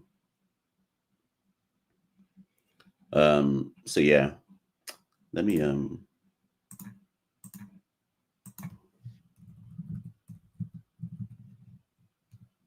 and the thing is, what's something that maybe, certainly if you're a Jamaican, you understand what I'm about to say, and possibly from the other Caribbean nations, you'll understand what I mean by this. A lot of Jamaican society is a lot too strong. I don't know. Anyways, this one, shovel whip from Powell. It's gone fine all the way for 4. That was an ugly shot, the shovel whip, but it gets away with it. Powell moves to 30 from 17 balls. Chase still there on 23 from 24. Top Cat says, should Chase retire? He has to make a decision, because as much as he's the anchor man, there's only 3 overs left. There's 3 overs and 1 ball left. And if Chase can't hit any 4s, how effective is an anchor role at this stage? Or does he need to retire for another power hitter like Shepherd to come in and try hit some 4s and 6s? At the end of this over, they have a decision to make about Chase. Powell, up, up, up. Lot of air. Not enough distance, I think. Dropped. He went again to the longest part of the ground. Bracewell drops it. Loads of air. Not enough distance, and dropped at deep mid-wicket. Powell gets a life.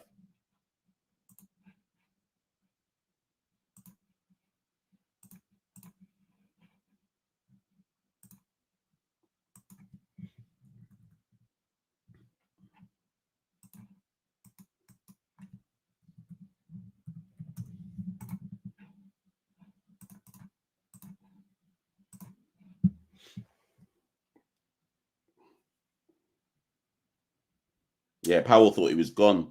He wasn't even running. Catches a life, though.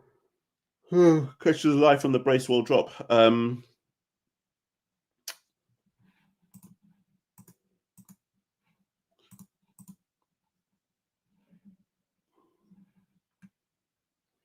the ground from Powell again, flat, but along the ground, 1 run. Bracewell fields.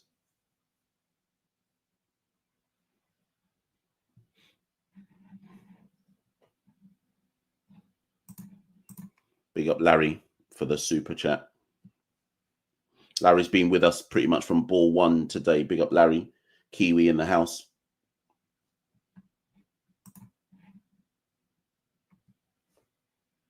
Whipped by Chase in a portion of the bat.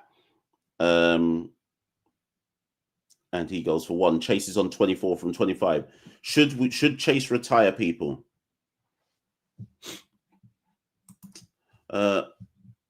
Ugo No Fans, you got no fans, says, says, how many cigarettes do you smoke?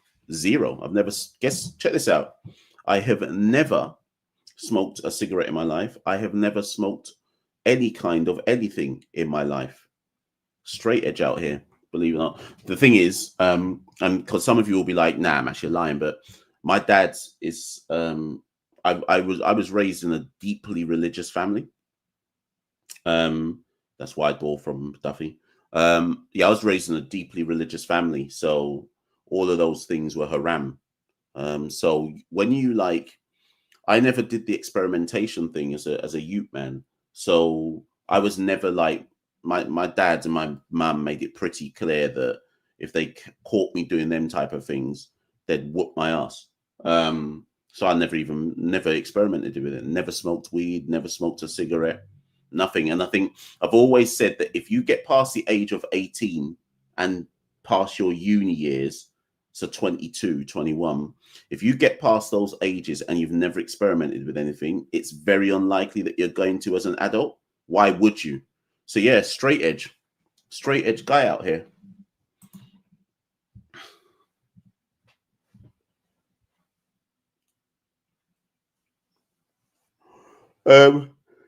Duffy wide again, pure wide balls. This guy just bowling some wides out here. We've had 5 balls, only 3 of them have been legitimate.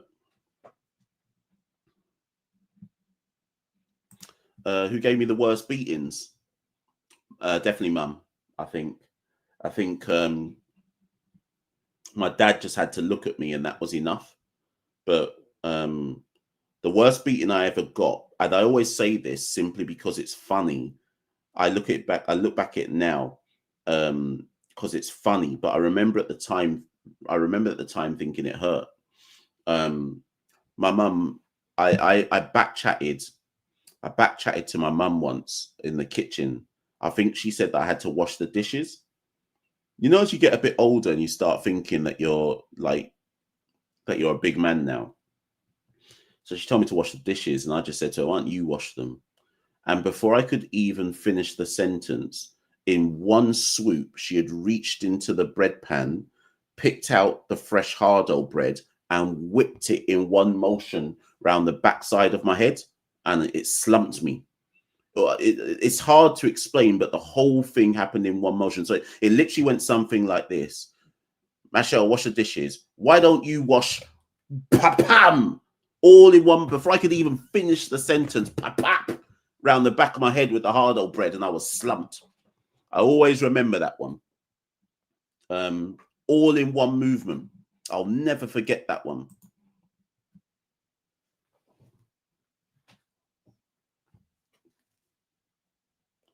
Chase bowled.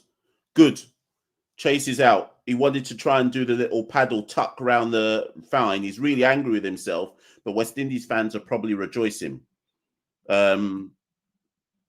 West Indies fans rejoicing with that one. 146 for 5.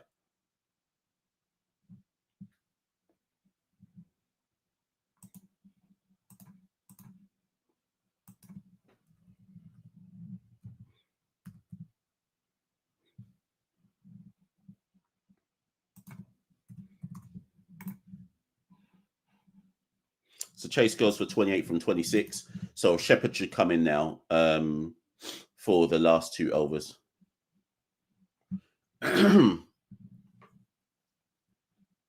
Zachariah says, worst things you got licks with?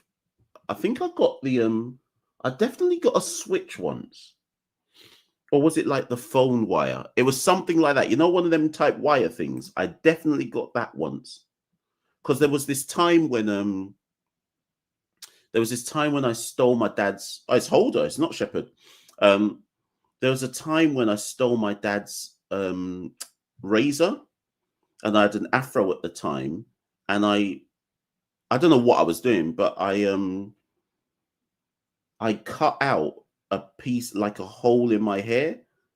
So like I had the afro and then just a big clump of no hair in the middle of my hair because I was just messing around with the razor. And I remember I definitely took a beat down with some kind of whip or strap that day, or wire. I want to say it was the phone leg stump. That's not LBW. I want to say it was the phone wire. I remember getting a whipping with that one after that one, because I was walking around with just a big patch in my head.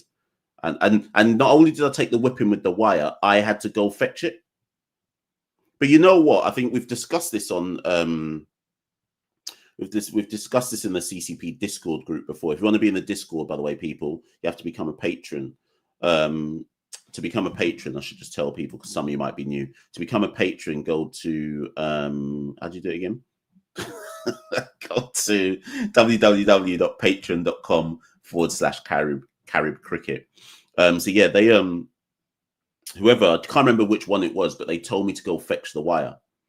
I remember that one. You see, when you get told to go fetch the wire, that you put down a piece of crying. You know that crying where the snot is coming out of your nose and you go. It was that type of crying where the snot's just coming down, bare tears, everything. But the thing is, right, in the Discord group, we've spoken about this.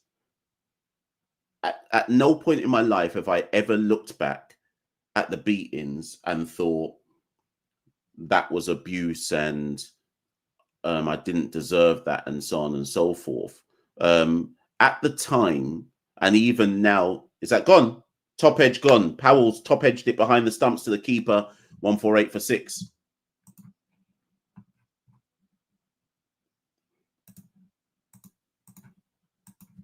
I did say 150. Might get to 160 if we're lucky.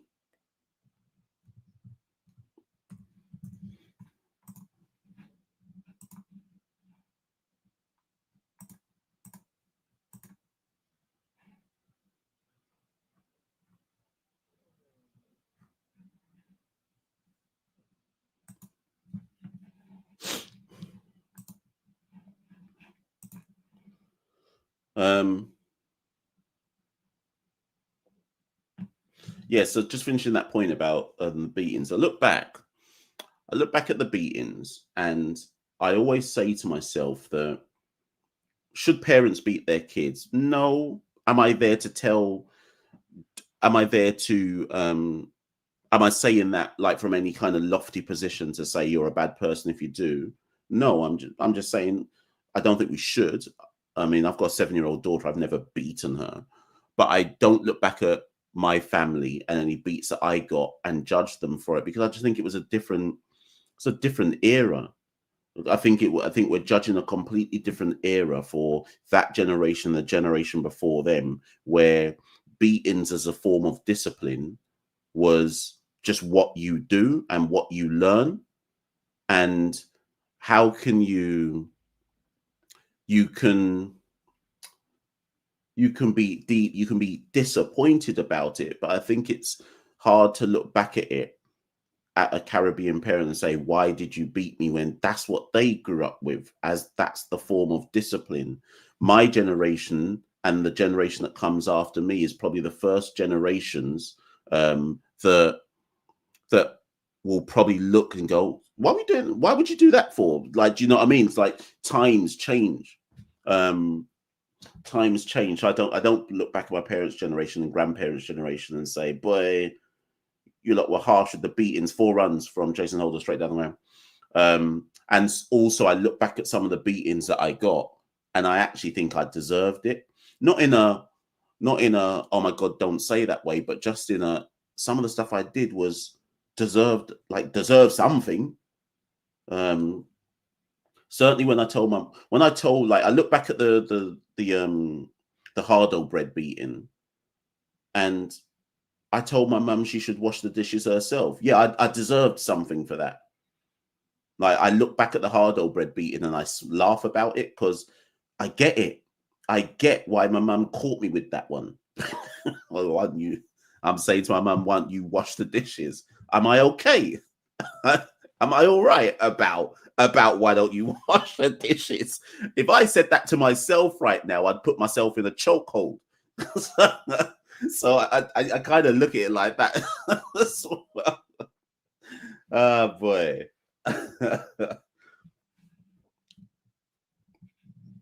I don't know why I would say. I have no idea why I said that to her. No idea.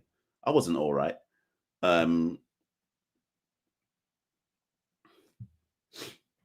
True say I must have had 1-2 hair on my chest. I must have thought I was a big man and thought I could get away with it.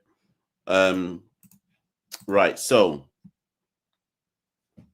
last over, 5 balls left of the game. West Indies 154 for 6. Dot ball, Yorker. Holder can't do anything with that.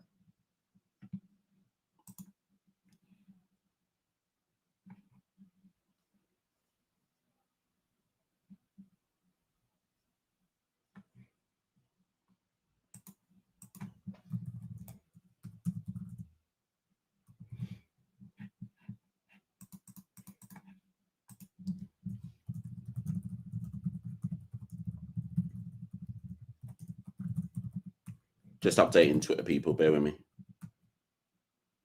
Also, yeah, that's not wide. That's fine, isn't it? Oh, it's giving us a wide. Okay.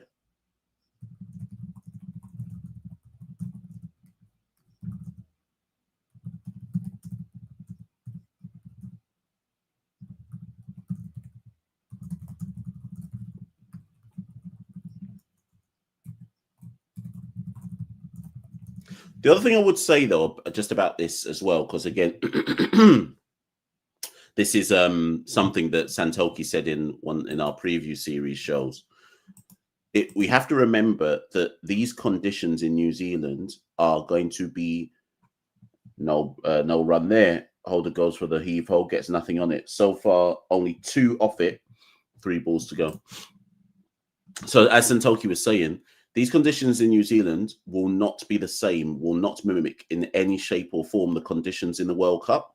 So there's only so much you can learn from these 5 T20s that we're going to play against New Zealand. Like, they're obviously, I assume there's an element of money making to it for New Zealand, for New Zealand cricket. But other than, I'll get back to that in a minute, this time squirts it. Oh, sharp run, gets it, 1 run. Shepherd wanted another one, but there was Holder had to really run to get in here. So yeah, what was I saying? So other than working out a few positional issues and maybe a few in-game strategies, playing New Zealand in New Zealand isn't good prep for a subcontinent World Cup. So there's only so much we can learn from this 5-game series.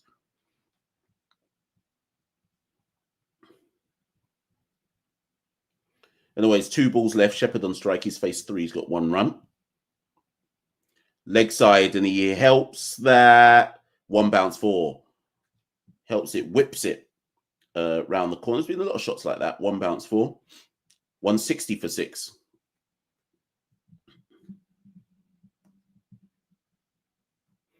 Ronaldo says, what is the point of chase batting 4 or 5 in the Antipodean countries? He always plays these runner ball 20 or 30s on good pitches. Yeah. So this is the problem, Ronaldo, with Chase. Chase is ultimately a relief player, right? And then the problem is he'll always play one of those innings like today, where, so today, whipped again, 1, 2, 1 bounce 4. So back-to-back 4s from Romario Shepherd, and West Indies end on 164 for 6. That's not enough. We'll lose this match. I think if you're a West Indian fan, you just have to see it for what it is. That was a blowing the cobwebs out of our system game. If I'm going to be honest with you, that's all that was for me. It was a blow the cobwebs out of your system. Get rid of some of the jet lag. You're not up to speed yet with that's all of that innings from ball 1 to the end of the 20th over smacked of. We're not up to speed yet. We got to get used to this. That's a bit of a warm-up game. New Zealand should chase this really, really easily. I'd imagine this game will be over by about the 17th over, but we shall see. We shall see. Only Hope really looked, and Powell for a bit, looked like they had any kind of fluency. And that's that, people. 164 for 6. That's under par. You got no fans, says Machel. You're not going to work. This is my CCP work day. I'm part-time this year. You got no fans, so I work 3 days a week in my actual job, and then 2 days a week on the side hustle, or my media side hustle, not just CCP, media in general. So I am at work. This is work. Today is work. This isn't fun, although it might look like it. I consider this to be work. I did not get up at 6:15 for fun. So yeah, but I'm not actually in my day-to-day not full-time, part-time work. Did I finish that point about Chase? Yeah. So Ronaldo's point about Chase, let me just finish that point. This is the downside of Chase, but the point of Chase is when you have those downsides, 28 of 26 type innings, you have to just see it for what it is and be like, yeah, but he offers us X. Like, he's a relief player. The thing that you can't do with Roston Chase is ever look at him as a first choice frontline batter or bowler, because once you start considering him in that role, he'll always look disappointing. But if you consider him in the role of you are a relief batter and a relief bowler, and that's why you're in the side to just plug the gaps, it's easier to then understand his role in the team. So 28 from 26 is disappointing, but it's also par with his relief role, if that makes sense. The question really is, should we have retired him out at some point? But anyways,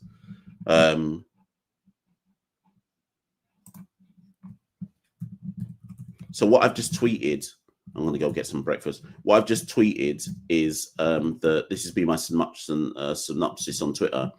This has clearly been a warm-up game for West Indies as they try and blow the jet lag and adjustments out of their system. They end on 164 for 6. So, yeah, that's kind of it for me.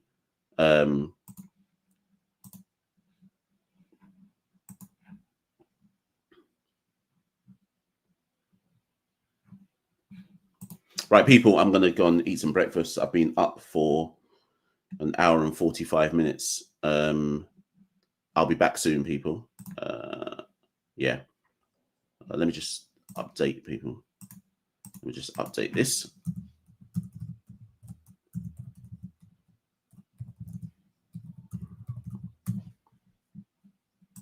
Right, people, I'll be back.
I forgot the match had started. I was just out here munching.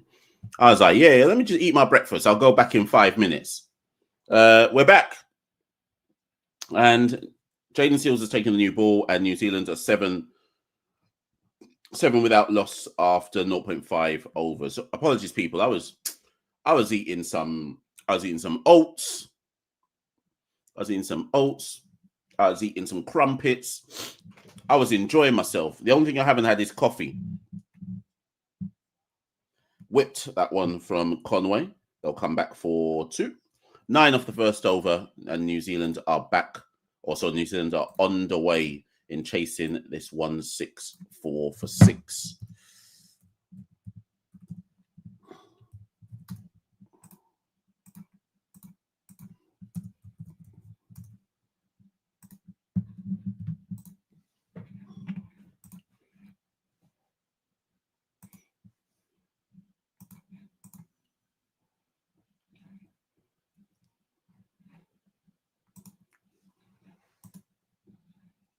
Yes. So Robinson and Conway are opening, and Matthew Ford will take the new ball. So I got some feedback from people that Matthew Ford was in as part of his return to play protocols, had played club cricket in Barbados and had played in some of the senior trials for the Super 50 team, Super 50 trials in Barbados.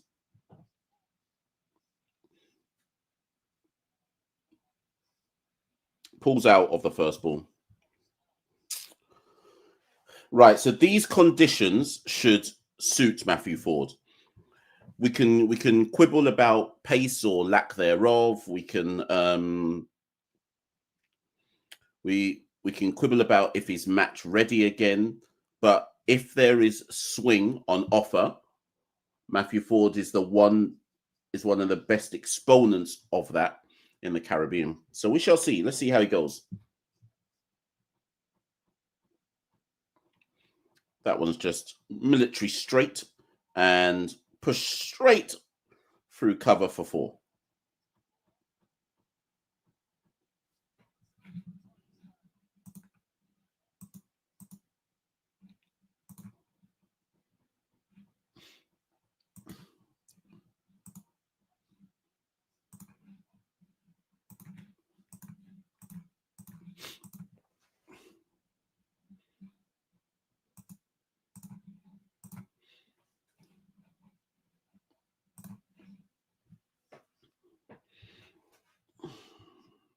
That one's down leg side. Good take from Hope.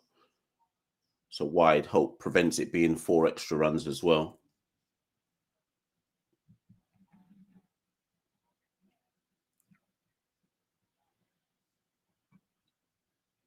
So tomorrow, I am doing a watch along tomorrow, but I'm only doing it for the first innings. I think that's my plan, anyways.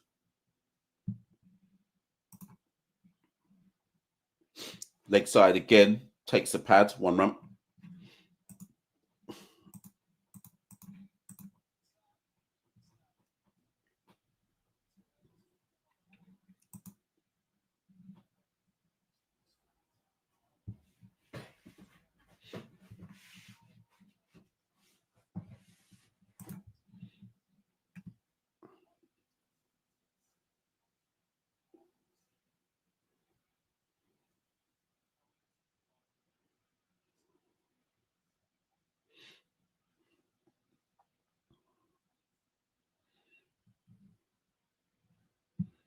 Ford goes round the wickets to Conway.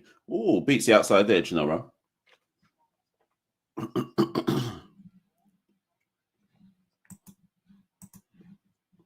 Someone remind me again. Is Conway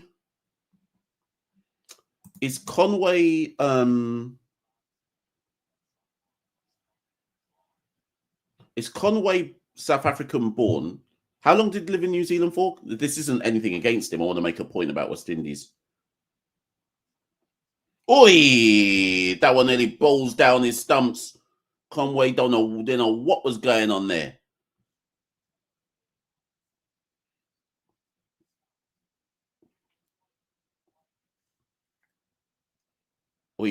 Conway had no idea. Played inside the line.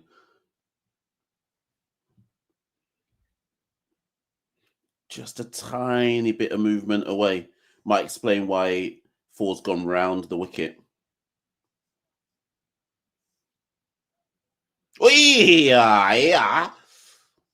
This one again, Conway, no idea what's going on. Catches the pad. Deflects through to Hope. Ford causing Conway problems here. Jimmy Fawcett says, Mash, you gassed up Ford last video. It's a solid start as well. Always a wizard. And they said blizzard there. Yeah, to be fair, Jimmy, like, I'd say that 92% of the time, I know what I'm talking about when it comes to West Indies cricket. But I think my method of delivery annoys some people. Anyways, that one, extras, leg by, oh God, New Zealand 16 without loss. Yeah, this is a good question here. So, August. So it's Akeem August. So not August. It's think as if you're saying geese, as in the animal. That's how you pronounce it. And do you know why I know that's how you say it? Not just because St. Lucians have told me, but 2 years ago, I flew to Ireland to watch the West Indies Academy team play the Ireland emerging team, and Keane was in that side, and his dad was there. His dad was there, watched him, and his dad came up to me. His dad came up to me and was like, "Mr. Podcast Man." That's how he introduced himself. That was his opening line, and he was like, "I'm Akeem Orgeese, Dad." I was like, "Oh, okay." And then he was like, and so we're chatting, just chewing the fat about whatever. And then he said, "There's just one thing I need you to understand. In St. Lucia, his surname is pronounced Orgeese, not August." And that's how I've known ever since then, straight from the horse's mouth, so to speak. So Akeem Orgeese.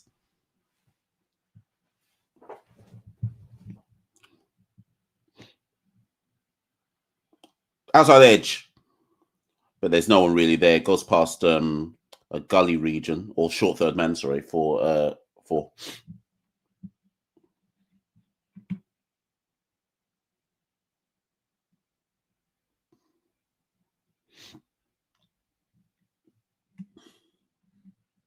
big up Jimmy, super chat, 92% humble mesh.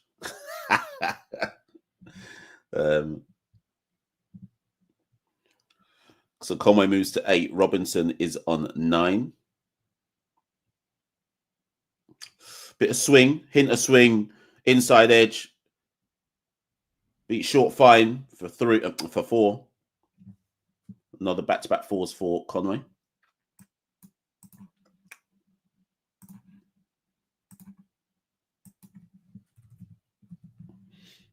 I just realized I didn't finish my Devon Conway point. So he's born in South Africa. But does any big cricket fans know how long did Conway live in New Zealand for before he naturalized as Kiwi? Like, what was the transition period? Does anyone remember? Dabbed to short third for one. Can anyone tell me the period that it took for Conway to be recognised as eligible to play for New Zealand?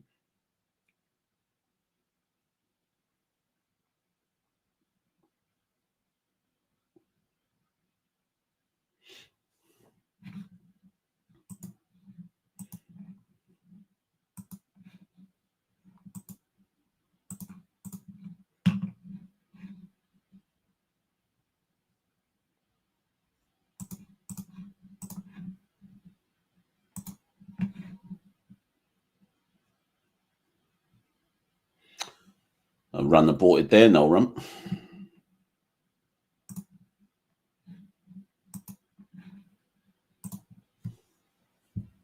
Right.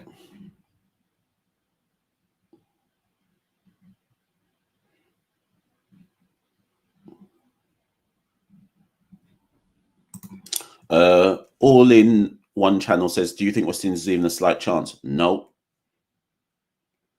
Smash down the ground for 30 for none at the end of the third over. This, like I said, if anyone was with me in the first section of this show, watch along, I said that New Zealand will win this inside 17 overs. They're 30 for none after 3.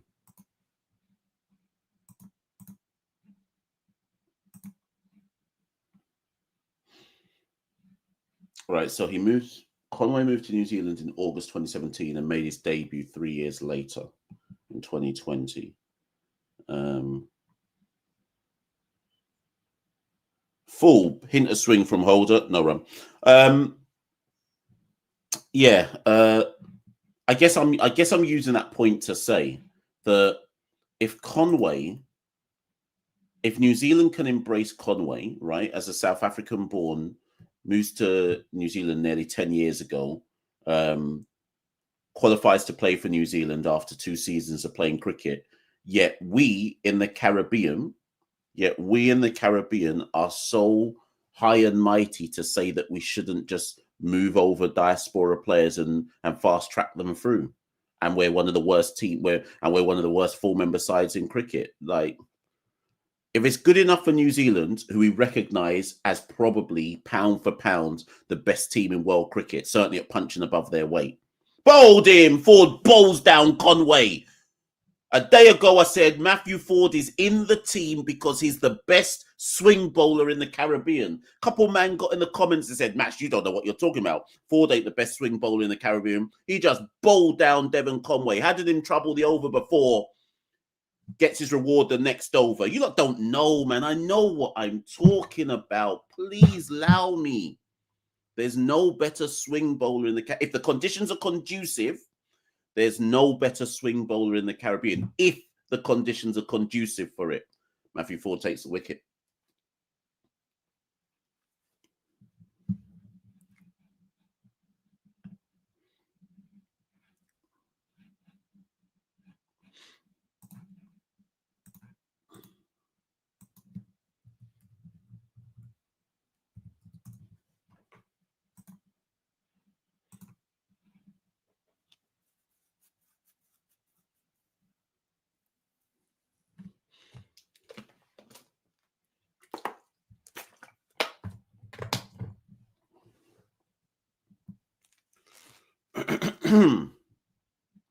Anyways, Ravindra comes in. So anyways, back to my point about Conway. Obviously, he's gone now.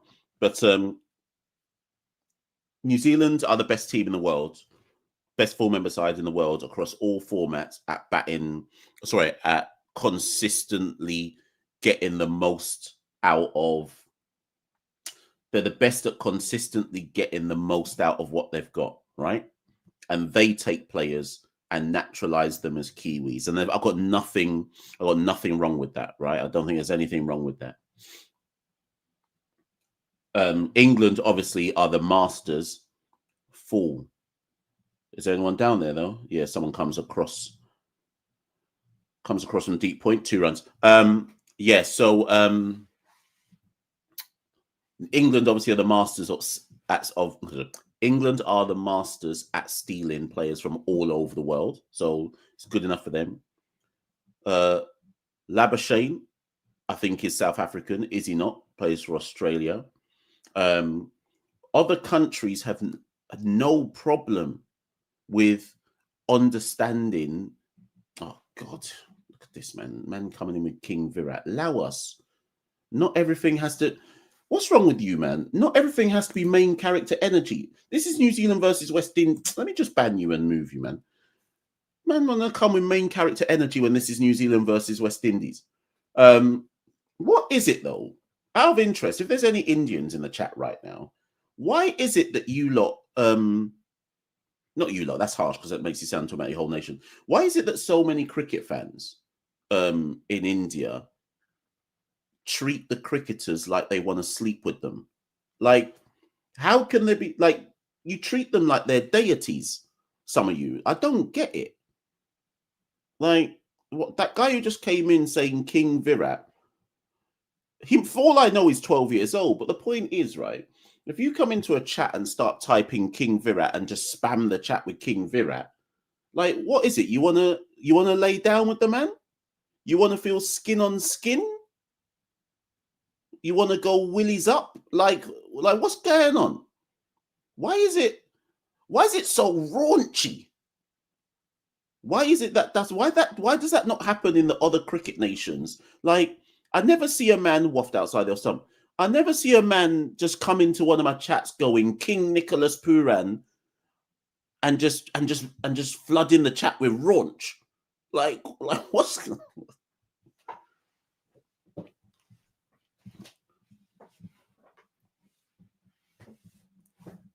anyways, as Larry says, 162 people. There's 185 at the moment, so 185 of you in the live. So only 76 likes apparently. Come on, people, run up the likes, run up the notifications, run up the subscriptions. Wafted again outside off. Ford's been very good in these first 2 overs. 1 for 8 from 2.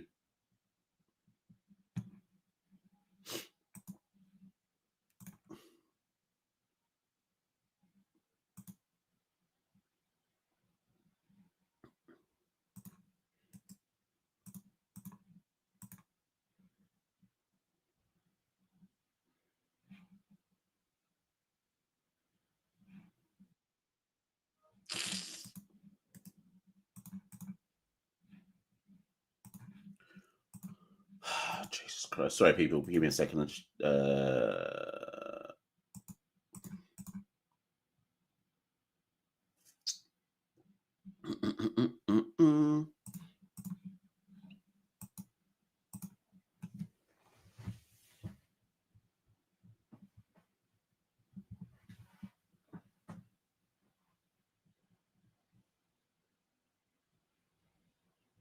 Right, Seals into catches in a portion of the bat there for Ravindra. 1 run though, squeaks through. Yeah, that's a good point actually. All in one makes a good point. The King Virat thing is very similar with Ronaldo and Messi fans. I noticed that a lot with Ronaldo and Messi fans. I just don't understand. Like, I don't. And maybe I'm out of touch. Maybe it's because I'm actually an adult. But I've never understood putting a sports star on a pedestal, like, or putting anyone on a pedestal.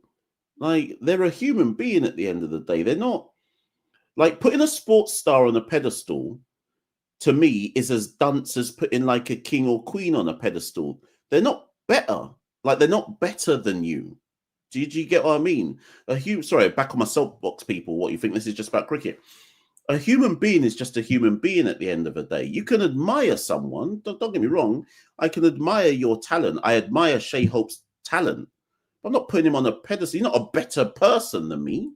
I'm not putting him on a pedestal above me, but I think he has exceptional talent and he's probably the cricketer of our generation. But putting people on a pedestal is mad unhealthy. Super unhealthy, man.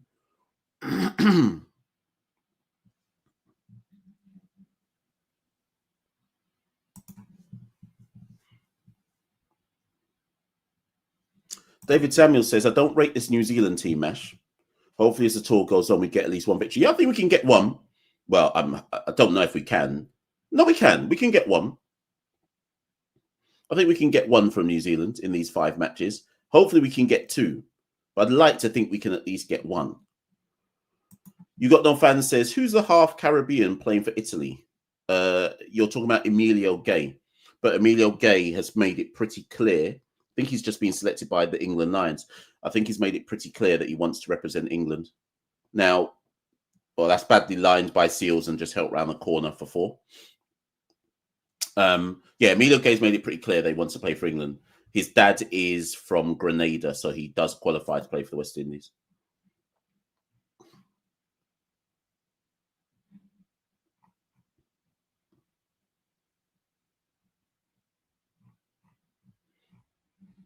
Oh, yeah, Tim David. He was born in Singapore, wasn't he? He plays for Australia. Yeah, when you speak to West Indies fans, they're like, no, we don't need no diaspora people. God. Sure, banged in, and that's given the treatment by Robinson. It's gone all the way back to the back tier. That was Artsin to be smoked, and Robinson duly smokes it. He moves to 25 from 13.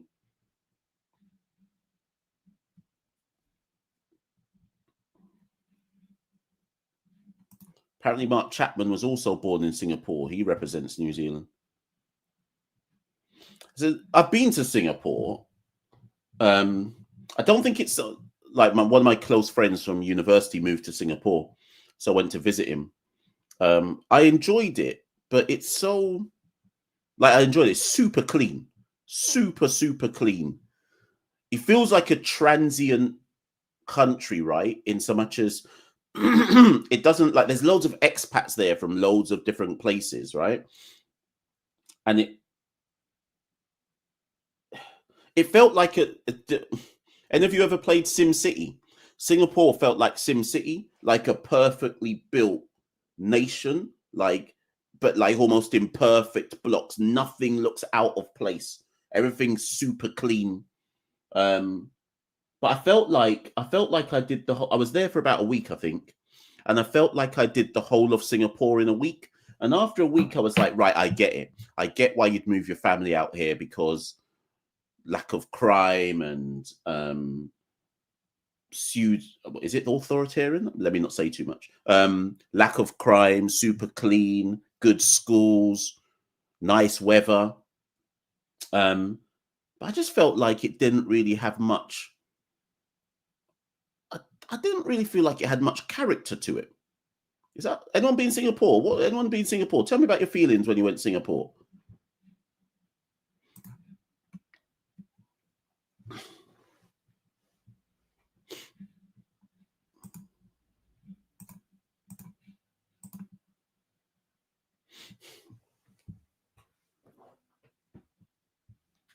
Yeah, it's a good point from Drew.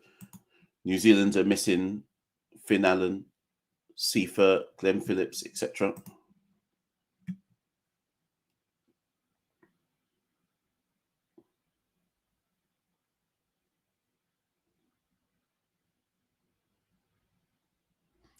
Edged, dropped short of King. Is that King? Who is that? Or is that Akil?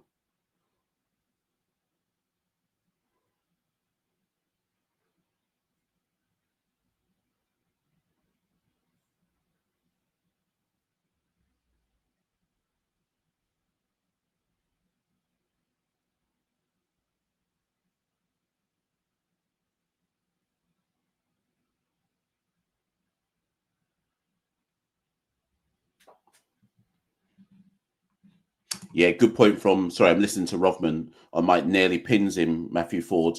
Nearly pins him in front. So Impatient Lime says, I lived in Singapore for 2 years. It is what it is. A perfect environment for tax dodgers and the affluent. Mad food culture. Oh, yeah, 100%. Sorry, good point, Impatient. The food was insane and so cheap. So cheap. China was like that as well. For those of you who don't know, I lived in Beijing in 2012. I lived in Beijing for most of 2012. If you've never had the chance to go to China, people, I recommend it. I loved my time in China. I loved it. I went on my ones, just on a random one. Well, that was a random one, but went out there, didn't know anyone. Went to teach out there and just did my thing. Complete change in culture from the West. But yeah, I had a China. People, if you can get the funds and you get the chance in your life, you definitely got to put China on the bucket list.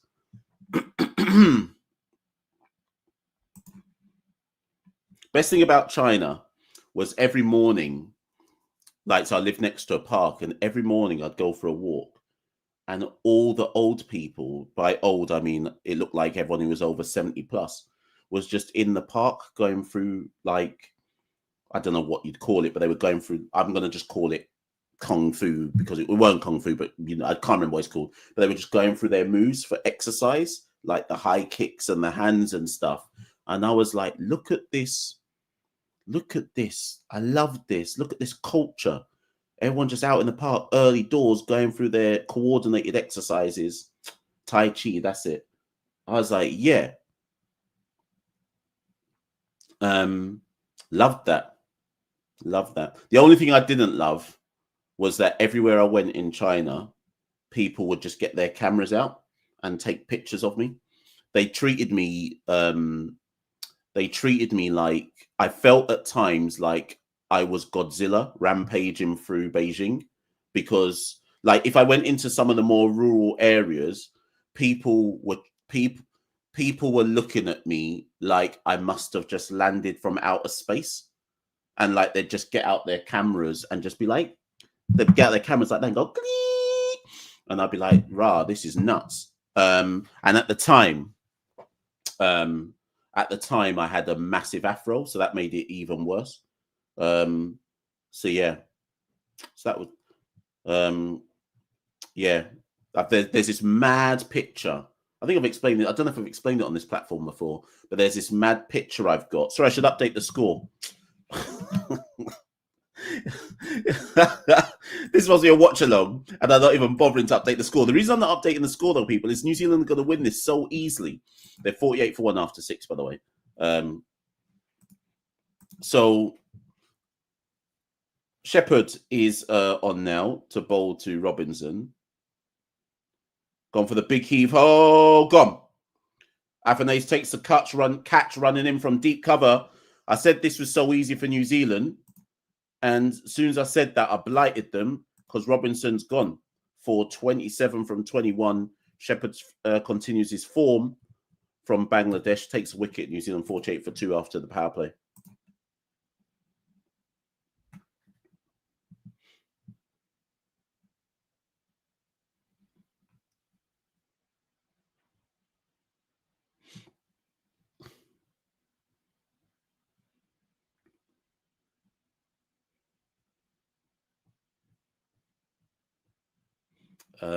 Impatient says, what do you think? What do you do for a year in Beijing? I was teaching. So what happened was my previous school that I was in had I'm not there anymore. We had a sister school in Beijing. So that sister school in Beijing, because in our school it was compulsory to learn Mandarin.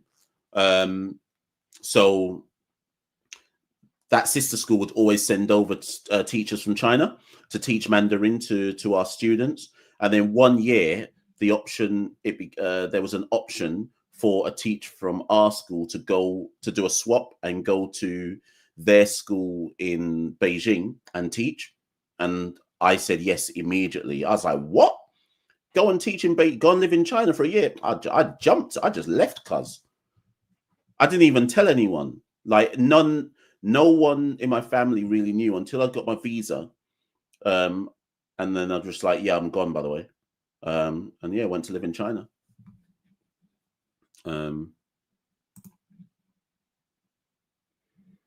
Did any of the language stick? It's been about 10 years now. Let's see if I can even do 10. Isan,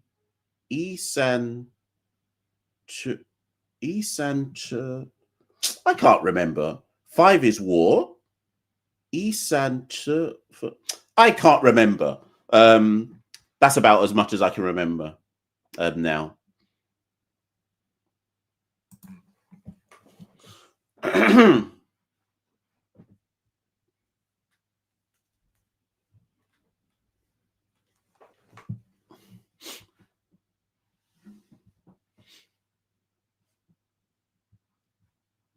Anyways, back to the cricket. Back to the cricket, people.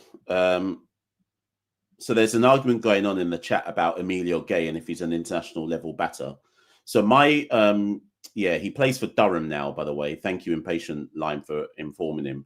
Although Durham just got relegated to Division 2. So he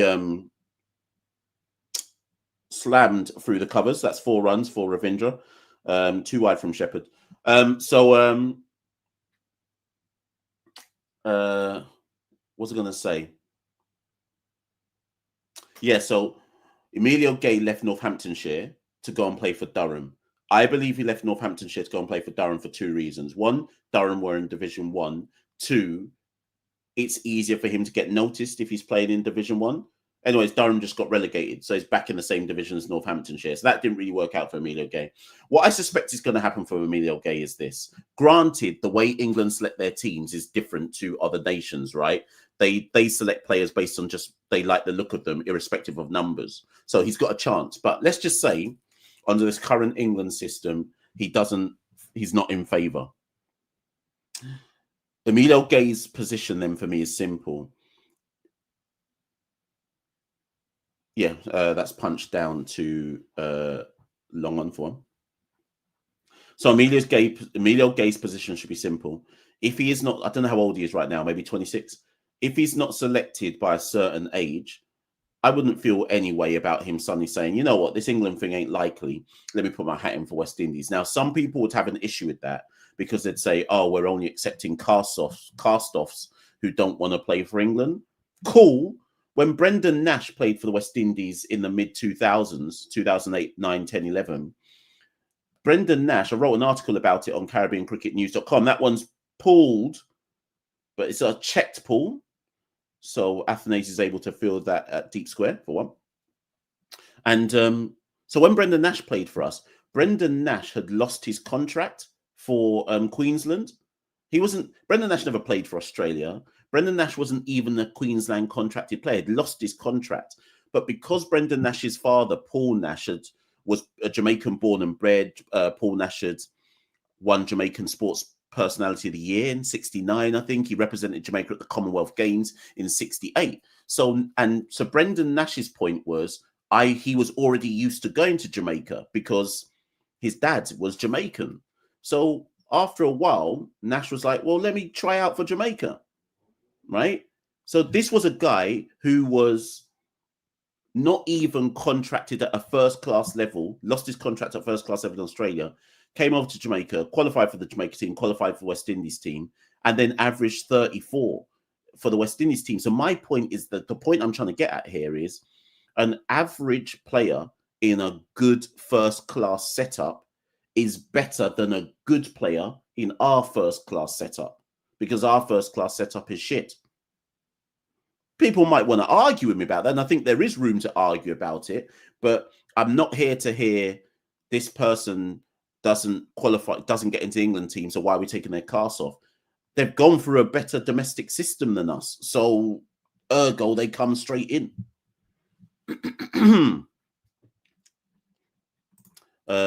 Sudarshan says, can Nicky Puran come back for the World Cup? Nope.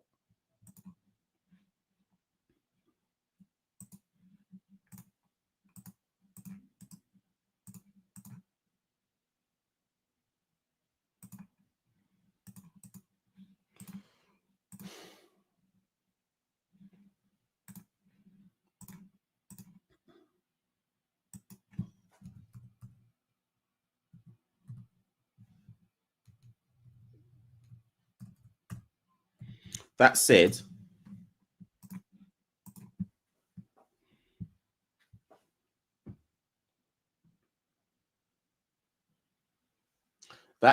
with regards to Puran chasing to the attack, I didn't even realize. That said, with Puran, one thing I would say about Puran is that I don't think he'll come back for this World Cup, but I do think that Puran will U-turn on his retirement at some point in his future. At some point, because remember, there's pure World Cups these days. So at some point, when Puran's like 32, 33, is he taking that? Oh, bump ball. So at some point, when Puran's around 32, 33, 34, I can see him thinking, yeah, that I shouldn't have retired at 29. There was no need for me to do that. And I can see Puran coming back at some point in time for a few World Cups and stuff. Which is why I always say that I think part of the blame for the Puran thing, I refuse to believe that Puran made this decision just in and of himself. I think I question some of the people that surround Nicholas Puran, who would have helped convince him to just retire from international cricket. So I've got a good story about this. So any idea if any diaspora have been approached Hold on a minute, people. One second. I'm listening to what Bish is saying here.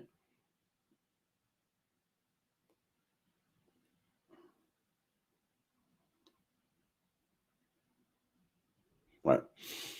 Any idea if any diaspora have been approached for the board's public comments about it recently? Yeah, going to come to that.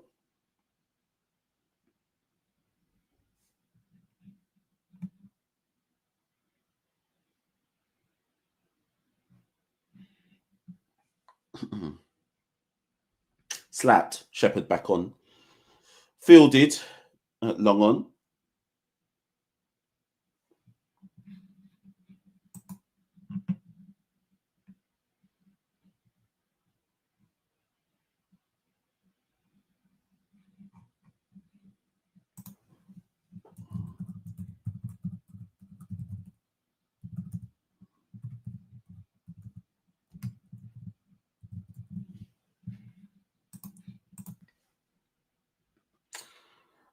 Dabbed through the covers for one. So let me. What's my point? Right, diaspora. So check this out for a story.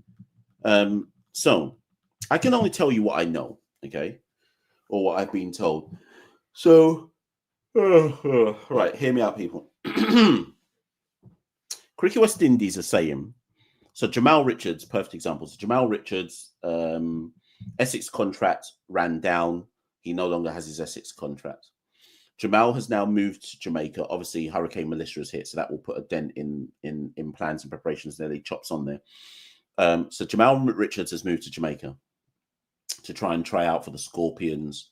He's not in the Super 50 side. Moved too late, really, for that. For the Super 50 and the First Class Championship, right?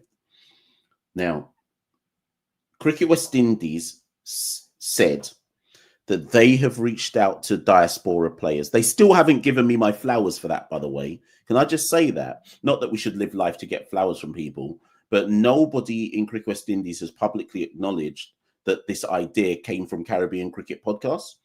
Everyone's just pretending like they came up with the idea themselves. What the hell was that? Shitfield in there by Athanaze. So all this conversation about diaspora, everyone's just having it as if I didn't give them the idea. Anyways, whatever. So Cricket West Indies are saying that they have reached out to the diaspora and said that should they wish to, like, they won't say who, but they're saying they've said they've reached out to players and said to them that should you wish to represent the West Indies, we are encouraging you to come over to the Caribbean to try out for your nation of that you qualify for, of heritage or nationality, to try out for them, which is your avenue to get through to the West Indies side. So that's what I have seen on news stories. So news stories have come out saying that that is the official press release from Cricket West Indies. Fine. I will now give you the story of Jamal Richards. Jamal Richards, when I found out that Jamal Richards had moved to Jamaica to try out for the Scorpions Super 50 first class setup in Jamaica, I reached out to the people around Jamal Richards and I said, did he go out there because he's reached that Cricket West Indies have reached out to him and that's why he's gone out there? I said, is dialogue going on? Is that why Jamal has gone? This is bad boy piece of information, people. I've not shared this information yet. So if you're on this live watch along right now, you're the first to hear it from me. And I was told by the people immediately around him that no, they said Jamal just made the decision himself. He said no one's contacted him from Cricket West Indies. He has decided to go over to Jamaica himself to try out for the Jamaica side. And they said that only once he just made the decision to go out there and moved out there, so he contacted Jamaica himself, the Jamaica Cricket Association, and he contacted Cricket, and his agency contacted Cricket West Indies to say, oh, by the way, this is our client. He's going out to Jamaica. We're making you aware that he's doing that because he wants to qualify for Jamaica, and ultimately his target is the West Indies team. Someone's lying. Someone's lying. All I know is the only truth in all of this is I told everyone in West Indies cricket, you should start looking at the diaspora. And now everyone's trying to steal the flowers from me. That's all I know, you know. Fam. That's all I know. Was there a super chat I missed? Super chat from Pratya Kundu. Thank you for the super chat, Pratya. He says, or she says, I don't know. You know why Puram will retire? Because 85% of cricket economy runs on Indian fans. Well, on retire, sorry. Because 85% of cricket economy runs on Indian fans. Recently, the Indian government has banned all fantasy gaming in India. So none IPL, none BBL leagues no longer has backing from these companies, which will lead to a decline in player fees. Okay, let me leave that comment up for a while. What are we saying on that comment, please, people? Talk to me. What are we saying about Pratea's comments? What do you reckon? So Pratea is saying because all of them, what's that thing called again? Dream 11, Dream 10. So because all of those betting things or whatever they are have collapsed, that will affect the funding for those leagues, which Pratea, I think, is saying that Puram will only properly make money from all the heavily...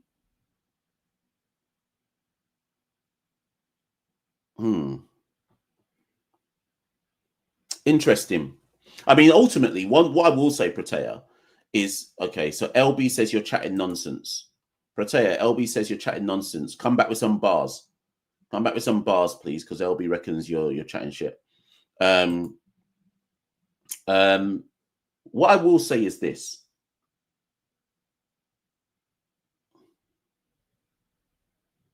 Oh, up in the air here. Is there a catch coming? Gone. Chase gets his wicket. Chase gets his wicket. Chapman's gone for 7. Ruston Chase gets his wicket. Who saw the short? Who saw the short that I put up the other day? Was it this morning? Was it last night? Did anyone see that short where I said the most effective spinner that West Indies have is Ruston Chase? Tell me if anyone saw that short. A couple man sent me. I went to bed after I posted that. A couple man sent me some messages saying, "Oh, Bash, you don't know what you're talking about. Ruston Chase isn't our best spinner."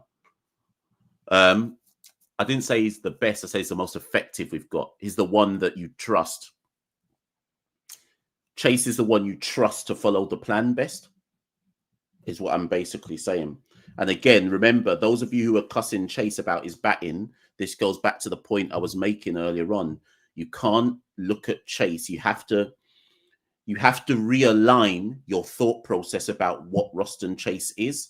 Don't judge him as a frontline batter. Don't judge him as a frontline spinner.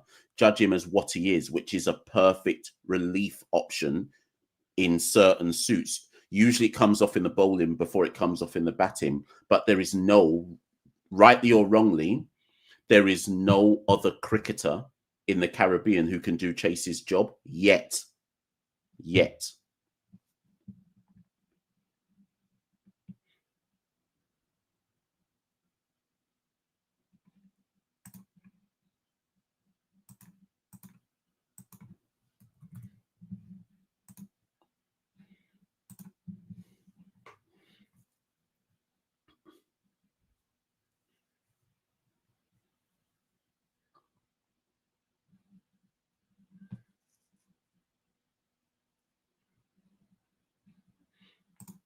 Super chat from Crickfan. Crickfan says, "Hi, your thoughts on India winning ODI Women's World Cup? Did you watch the match?" Okay, so I'm going to be honest with you lot.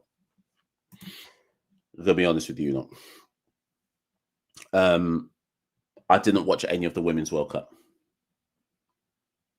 Now, before you attack me or criticize me for that, let me explain why.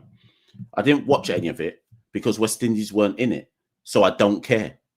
Now, that I'm willing to be criticized for that. Don't get this twisted, though. That doesn't mean that I don't care about women's cricket. All it means is I don't care about cricket that West Indies aren't involved in.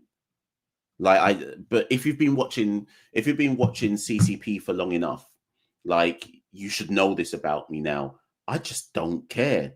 Like, when West Indies women went to the World Cup qualifiers and crashed out, I was locked in for every single match of that World Cup qualifiers. So it's nothing against not caring about women's cricket. I just don't lock into anything that doesn't involve West Indies. And I've often wondered in the past, would the channel grow more if I made the channel more of a global channel. But I just stick to our USP here. My whole thing has always been, and Santoki agrees, that if you want to know about West Indies cricket, this is the channel to come to. This is not the channel to come to if you want to know about West Indies cricket and other stuff. We're just focusing on West Indies out here. So big up India women. Big up India women. Nothing against them winning. Well done. Congratulations. I did think that some of the rhetoric around India women winning was a bit off, though, in so much as it kind of felt at one point, what's this now? What's this? 6 runs is what it is, down the ground from Daryl Mitchell. What was I saying? I did think that some of the rhetoric around India women winning was a bit odd. Now, hear me out. That win felt like to me, I'm talking about the articles and stuff that I watched around it. It felt like people were almost treating it like this is the dawn of cricket, women's cricket, right? As if almost like a before Christ, after Christ thing, where it's like, oh, women's cricket didn't really exist till this day. And it just, big up the women, but come on, let's not get this twisted. Weren't there issues a couple of years ago about BCCI not even paying the women on time and so on and so forth? So some of it just felt a bit off to me, because it was like, oh, so now you're taking it seriously. Like, I don't know, maybe that's my issue. I'm not saying I'm right on this. Maybe this is my issue, but there's certain things and rhetoric that came out around it. Was like, well, I'm not sure I'm really liking this rhetoric here. So anyways, whatever. Pulled, doesn't time it properly, but it'll get 1 run.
Right, let's go to some comments. Flavor says Robin Power's a better T20 captain than Hope. Okay. I don't think it makes that much of a difference, to be honest, but yeah.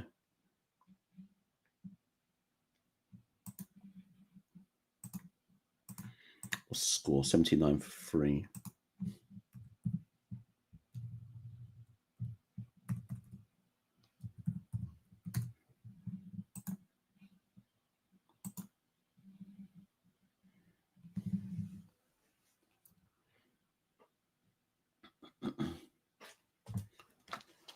Okay.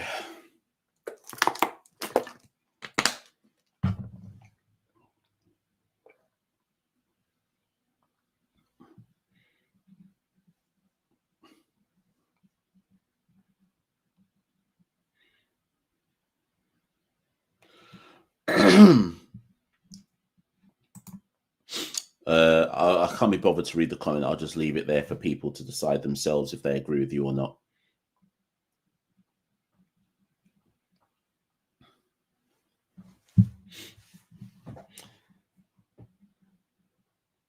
Larry says I need to get a coffee. You're right to be. Has drinks happened yet? Because I struggle. I definitely need a morning coffee. I'm coming up to 3 hours strong on this. 2 hours. If I feel like I'm calling a pay-per-view, like a wrestling pay-per-view, wants to do the paddle scoop there. Ravindra, nothing on it. Good over this from Holder. 1.21. 1 ball to go. Can he get out the other end of the over?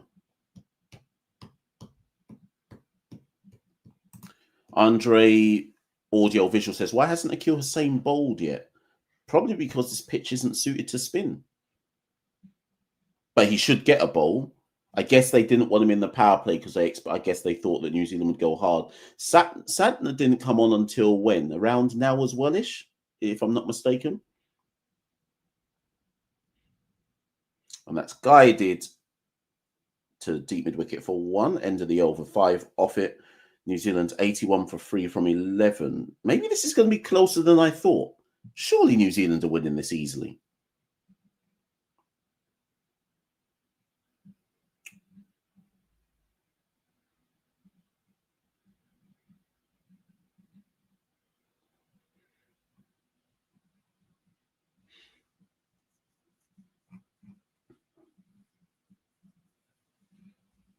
Have you met Mr. Brown before? Who the hell's Mr. Brown?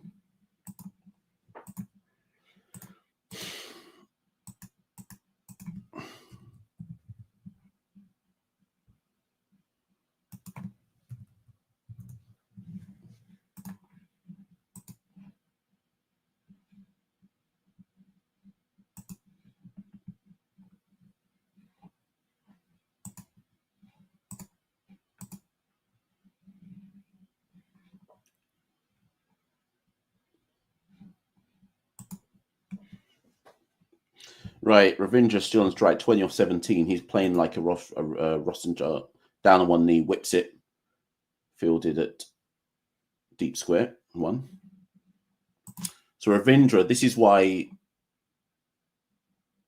What? Oh, God, I'm tired, people. I've been up for nearly 3 hours. What do you think of Mr. Brown, the cricket? Have I met him? No. So... Apparently, Cricket Forum, when I was in Florida for the games against Pakistan, or Fort Lauderdale, sorry, apparently he was there at the ground. And the only reason I know is because Massive Hit came and found me or saw me in the stand. And he was like, Cricket Forum's here. And I was like, is he?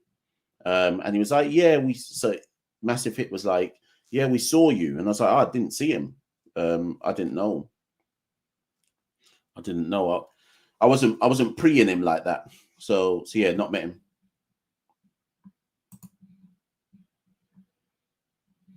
You can pin the Google score. Hold on. What? All in one channel says you can just pin the Google score. How do I do that? I'm an uncle out here. How do you pin something? I mean, let me look at layouts. Screen layout, news layout. I don't know if StreamYard does that. Send me the instructions all in one and I might do it. I don't know how you pin the score. Gone. Wicket. Hussain strikes. Hussain comes on. He gets a wicket. Ravindra went for the slog sweep. Hussain comes in late. Dhruv was talking about Hussain's not come on because there's left-handers at the crease. This is why we don't talk about matchups only, because Hussain's got the left-hander regardless. Hussain strikes. It's rare that he bowls this late in an innings for his first over. And New Zealand are 82 for 4. 83 for 4, sorry. Game on. Remember, so when I was saying West Indies aren't timing it well, neither of New Zealand, evidently. Game on here.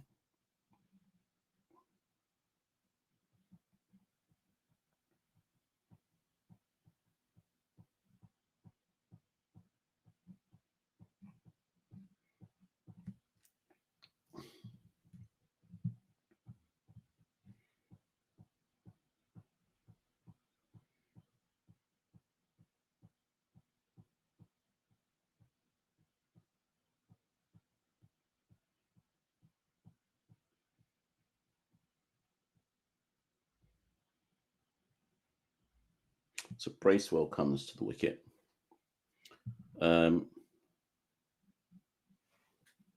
AS100 says, how do you rate this West Indies performance so far?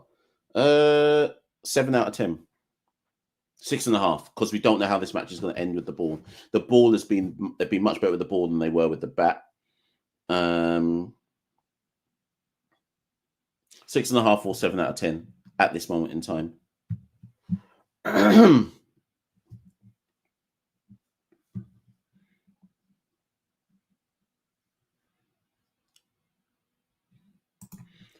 Should West Indies get players from India's domestic circuit and try them out? How would we get them to qualify, though?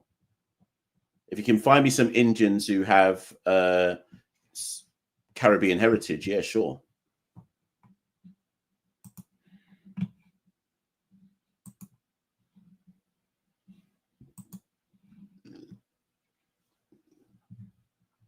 Who comes in after Bracewell? Who's next after Bracewell, people? Who's the next batter?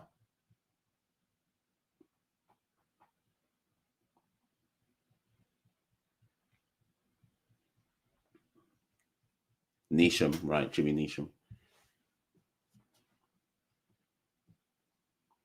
Okay, one more wicket and West Indies could have this, you know. There's me saying New Zealand should chase this easily. That's why I'm only ever 92% correct. Oi, tucked. Tucked into the onside for one. Yeah, I'm in favour of it. I'm a big fan of it. The shortest format of the game is so heavily skewed towards batters that I've got nothing against a rule that kind of brings the game back a bit.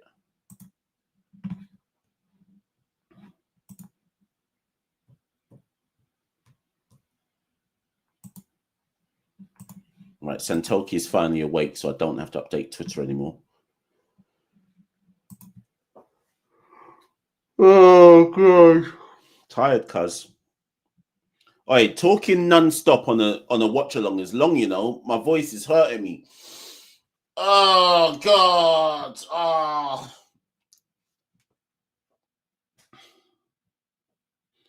Fam, who's this? Oh, it's Jaden Seals.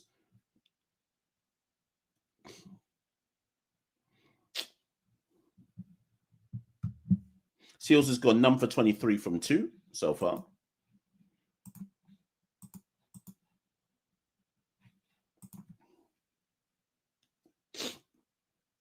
Pulled, sat up, and pulled by Daryl Mitchell. Chase Fields, they come out for 2.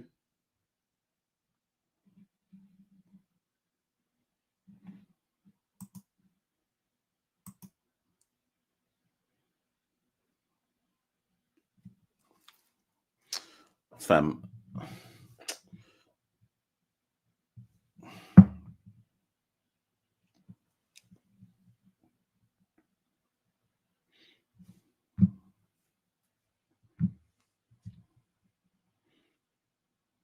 Oh, splice the back, up in the air, gone.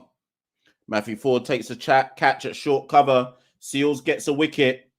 West Indies now on top. This is, I wouldn't say it's West Indies' game to lose, but West Indies are now, it's 50-50 from here. It's definitely 50-50 from here. That's a soft dismissal there from Mitchell.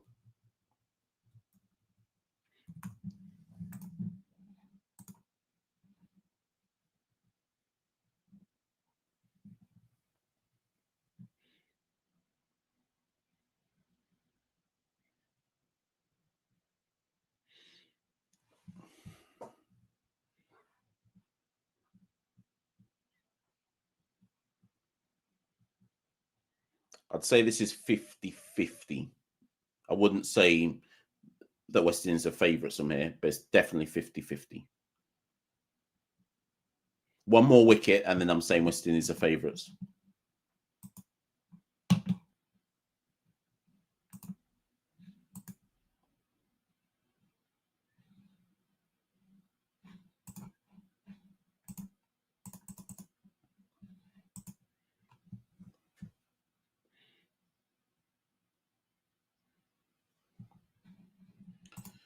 Theodon says, how was our batting? I couldn't wake up for that.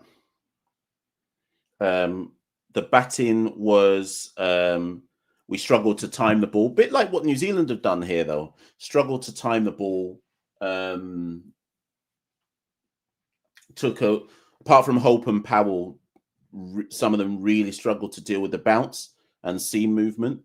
At the moment, though, based on how New Zealand have batted, 164 looks like it might be par.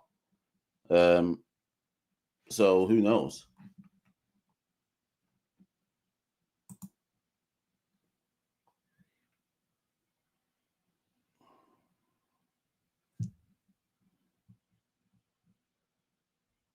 Gone.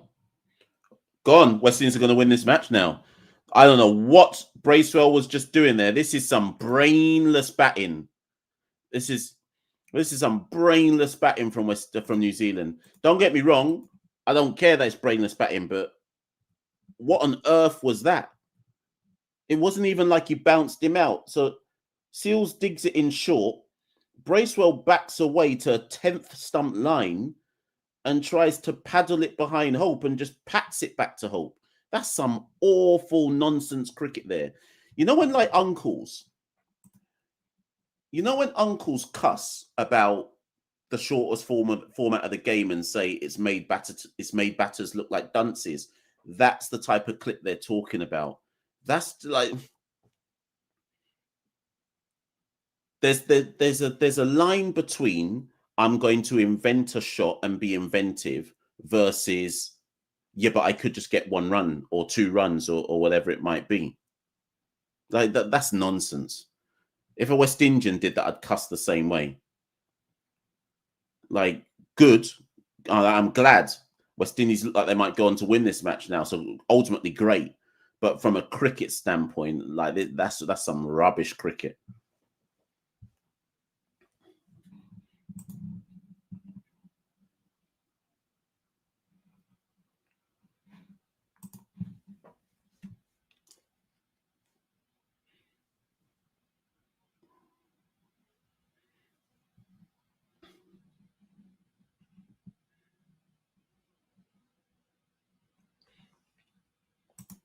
Yeah, credit. We have to give credit to West Indies.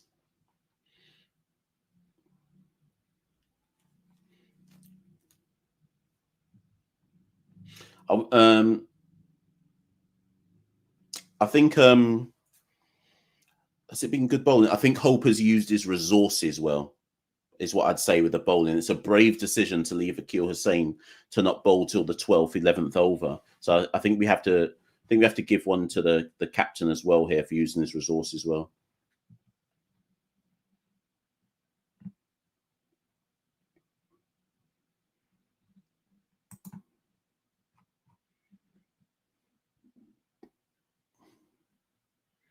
No run to end the over. So that over there from Seals, 2 wicket, 1 wicket, ... New Zealand 88 for 6 from 13.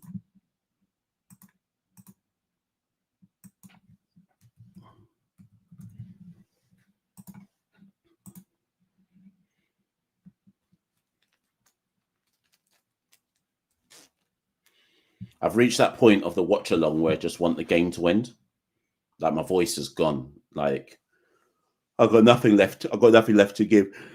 Oh god. We've spoken about everything today, from me getting beat down with hard bread to shitting on planes. We've done everything. Spoken about everything. I don't know how much I've got left in my locker today. I'm spent out here. I've given you everything, people. Given you absolutely everything in my locker. Let me see if I can order a coffee. Like, share, subscribe, by the way, please, people. I just looked on my phone to see how many subscribers we are. We're nearly at 15k. So if you haven't yet subscribed to the channel in this watch along, like, share, subscribe. How many views on this watch along? Let me have a look. How many views on this watch along so far? On this watch along, we have had a total of 14,000 viewers at some point, or views at some point in this watch along. So big up anybody who's come through. Like, share, subscribe. I don't know how many likes are on the chat on the channel, but like it up. I'm ordering a coffee, cuz my throat, my mind is scrambled out here. This match has taken me there.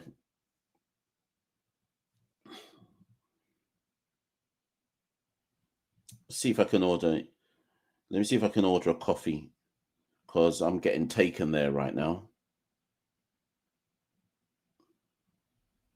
Okay, what's this now? Well, you lot thought I'm going to talk about cricket. Allow me. Let me just order a coffee right now. Okay, let's see what this is saying here. Did I tell? Yeah, I did.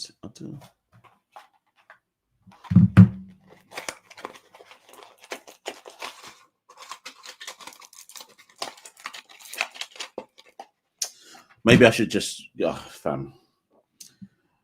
Whipped and dropped over the rope for 6. Who did that? Was that Seals? Nation picked it up. Seals has had it on the boundary. Sorry, people.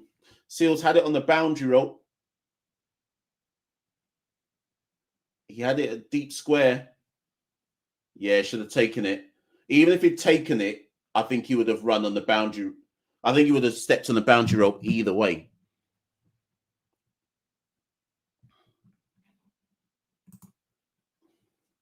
Paula Cotton says, do you think Matthew Ford will debut in the Test series? Maybe. Possibly. Let's see if he's even in the ODI series to begin with. And then remember, there's 5 T20s to go. There's 5 T20s to go. LB says, don't waste money. Go to the kitchen. Yeah, I could for the coffee, but I don't have no coffee in the house. Homemade coffee makes me shit down myself anyways. So I prefer to get it from shops. Yeah, see, if you lot actually use the buy me a coffee function, then I wouldn't actually have to buy myself a coffee. I'm one of those people. I only drink 1 coffee a day, but I'm one of those people that my 1 coffee a day in the morning it's my version of crack cocaine. Like if I don't get that, that's why I know I'm struggling right now. My body is used to that 1 coffee a game, 1 coffee a day, right in the morning, just to give me that energy. That's why I'm scrambling. You lot think I'm on big money out here, fam? I've got my work emails open whilst I'm doing this watch along.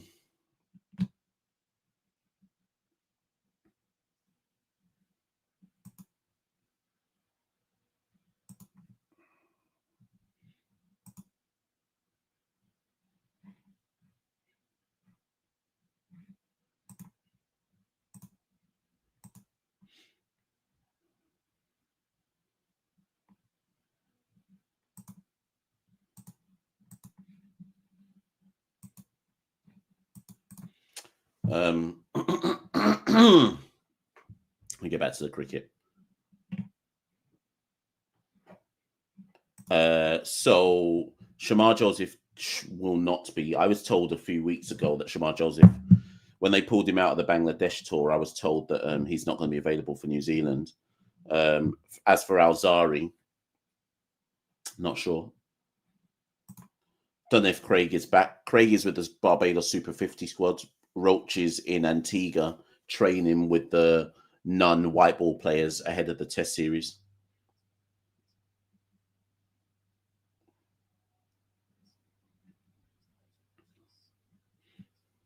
Right. 99 for 6.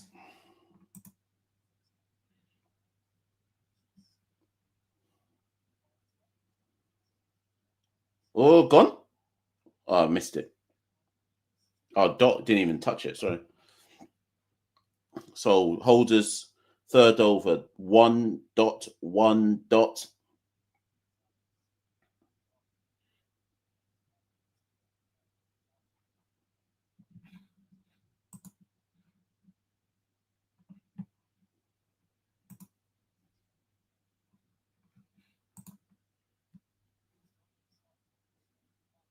again.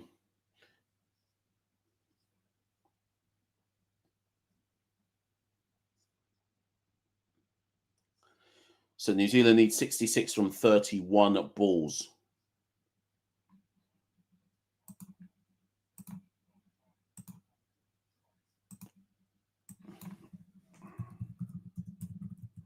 I'm just going to change it to this.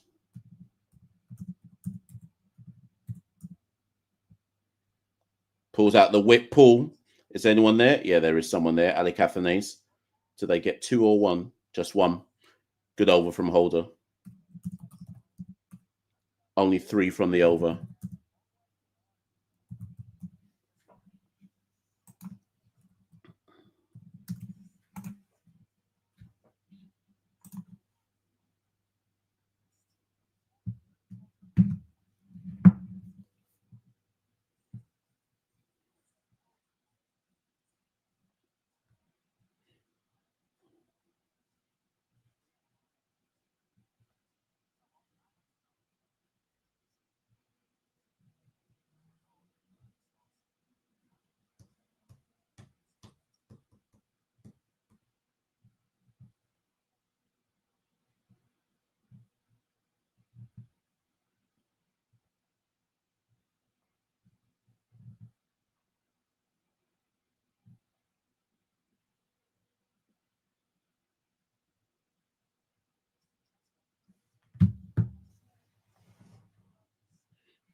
Oh, is that high in the air? Is that going to be gone?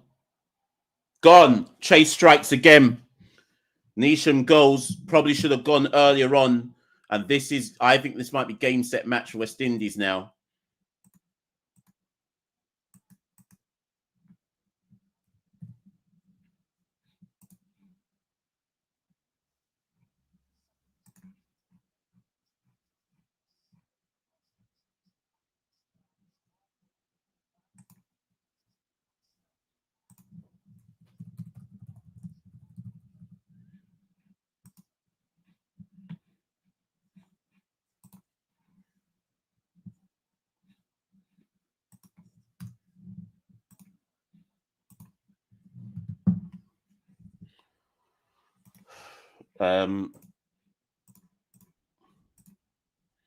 You got no fan says, have you thought of teaching the Caribbean? Yep, that will happen at some point.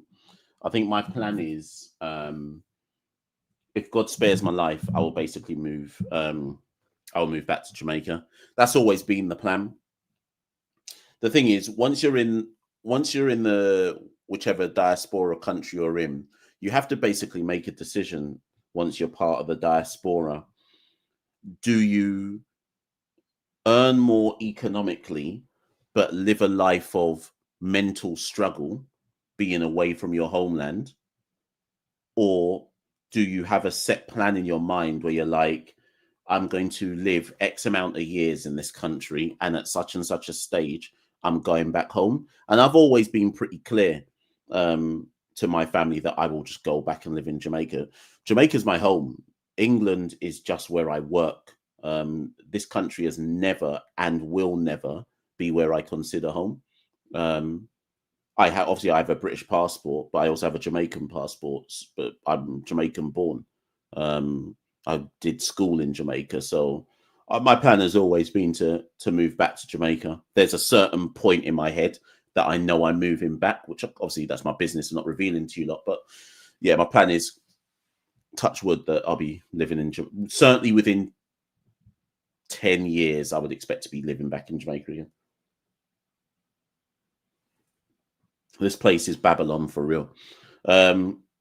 Chase, and that's driven down to mid on, long off, sorry, for one.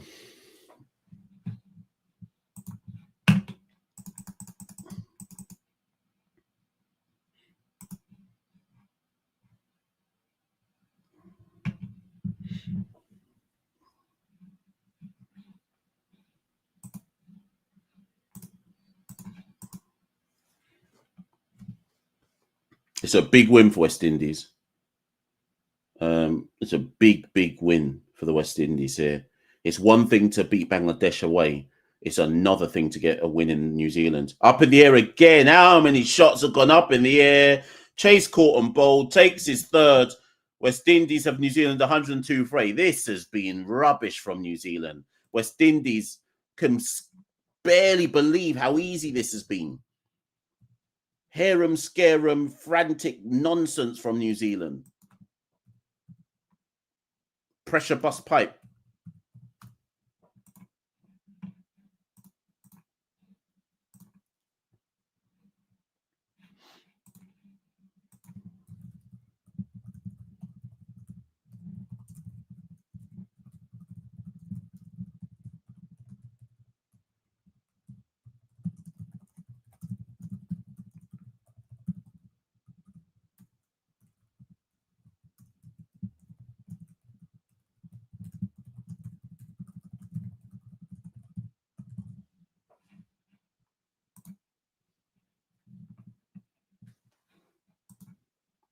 This type of performance is why people hate T20 cricket. Like, this isn't like, I don't ultimately care. Like, screw New Zealand, we're gonna win. But this is the definition of yuck. Like, when like an old 75-year-old uncle goes, I don't watch T20 cricket, this is what they're talking about. Yuck. Like, yuck. This ain't cricket. Yuck.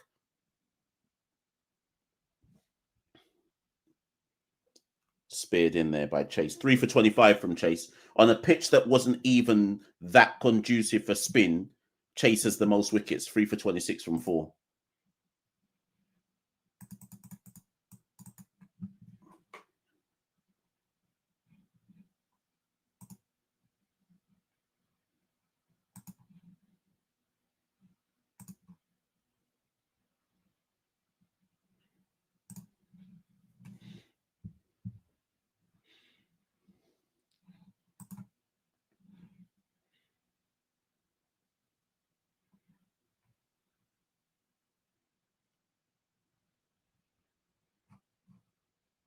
I better get on Twitter and start loading up my Sammy picture.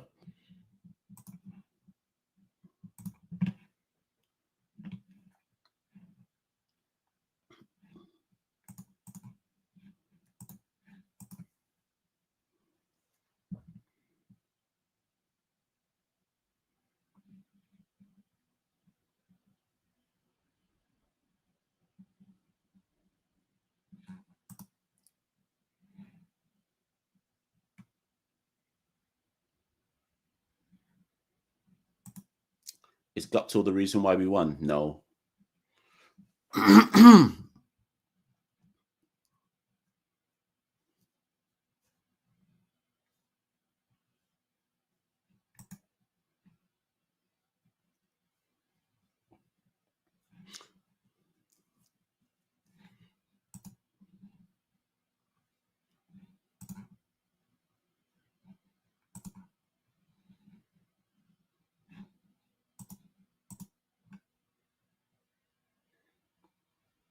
Down the ground by Santner. Is there 4 there? No, cover. 61 needed from 60 needed from 22 balls.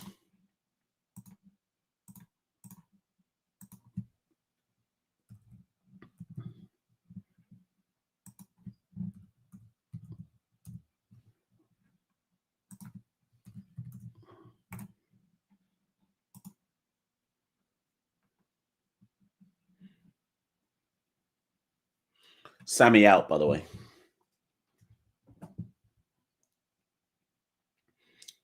Short from Seals. Dug in. Santner turns it around the corner for 1.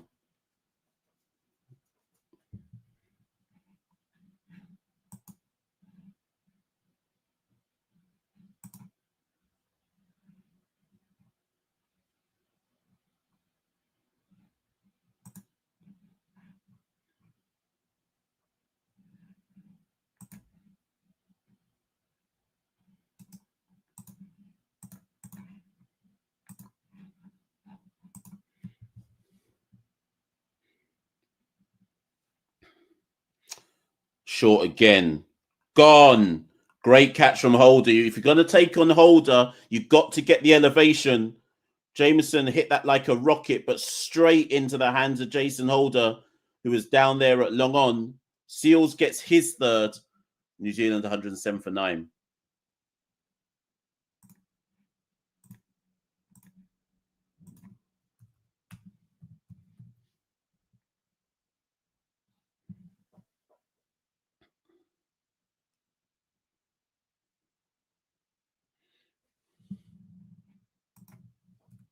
The good news is, people, this game is nearly over.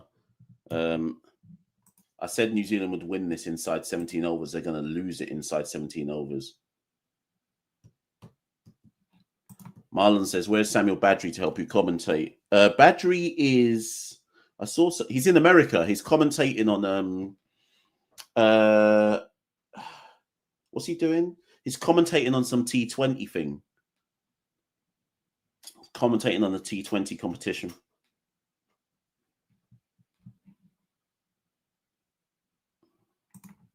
After this match, I'm going to go in the shower. How raunchy.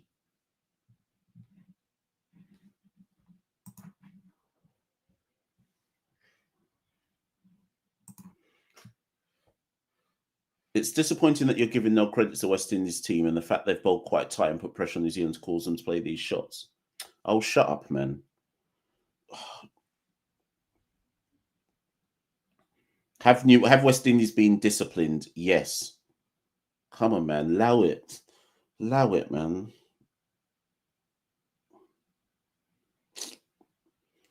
If you've watched this game, like, here's the credit for West Indies.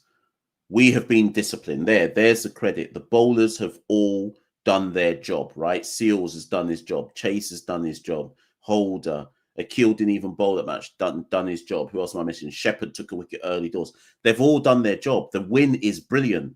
It's a huge, huge win, right? But 2 things can be right at the same time. We can have been disciplined, but have you seen the nature of some of these dismissals? You can't tell me they put pressure on New Zealand to cause them to play these shots. go watch all of the dismissals and tell me how many of those shots were the right cricket shots to play. Forget pressure, right? When who was the one who did the paddle lap for catching practice to Hope? That weren't pressure on him to play that shot. That was just dunce cricket. Come on, man.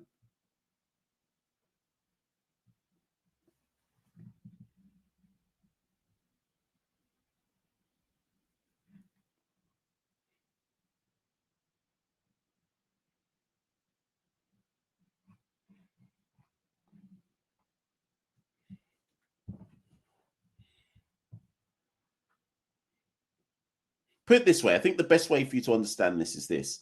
Have West Indies played well? Of course. Are we happy that West Indies have won? 1000%. It's our first ever win in New Zealand, right? In T20 cricket in normal time. But if you look at the dismissals for New Zealand today, if West Indies had got out the way that these Kiwi batters have got out, you would correctly say that is some dunce batting. So West Indies can both play well, and we can also go, that batting is dunce, right? We'd recognize it as dunce batting if West Indies did it. So, of course, I must recognize it as dunce batting if New Zealand do it. Do you think, okay, let me put it this way. Do you think this pitch is a 113 for 9 pitch? It wasn't even a 164 for 6 pitch. Anyone who was actually, so some of you maybe some of you are only commenting because you've only started watching since New Zealand were batting. I've been up for 3 hours and 18 minutes. I've been up since the first ball. 164 for 6 was under par. That's a huge shot there from Satner. That's a 6. Sat up from Ford. It's now 119 for 9. So anyone who was actually watching the first innings by the West Indies, we all were in agreement that 164 for 6 was under par. Like West Indies were under par with that. But we said at least they've put something on the board, right? So there's other channels you can go to. If you want cheerleading, there's other channels you can go to. This isn't a cheerleading channel. If you want to see gal or man in a mini skirt and throwing pom-poms in the air, there's other channels you can go to. If you don't like the way I do it, leave then, innit? Like, you should know by now, I ain't begging you nothing.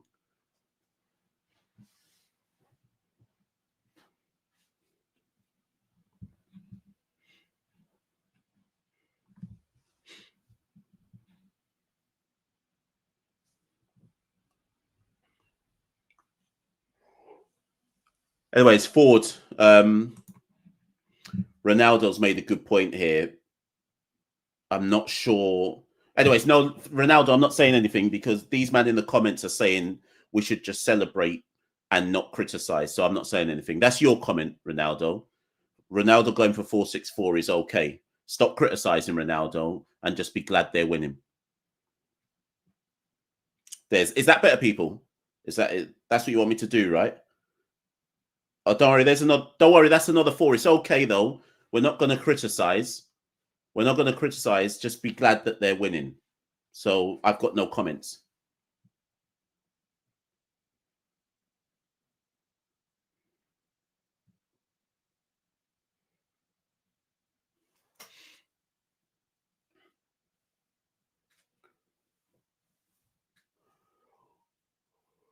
He's tried his best.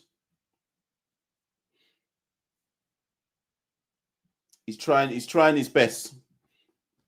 4644. He's tried his best.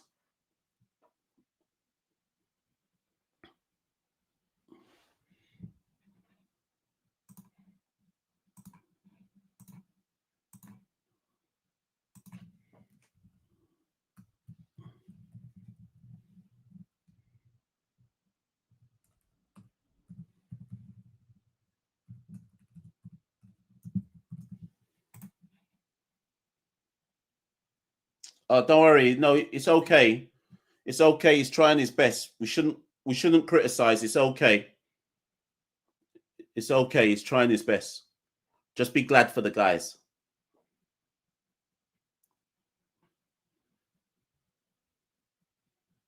Just be glad for the guys. Don't worry, people. He's trying his best.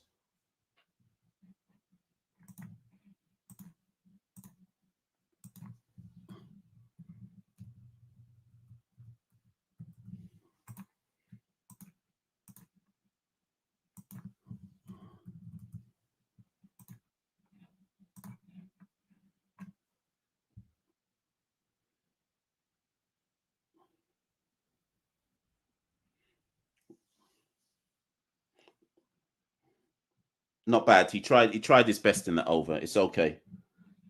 4-6, 4-4, 4-1. He tried his best.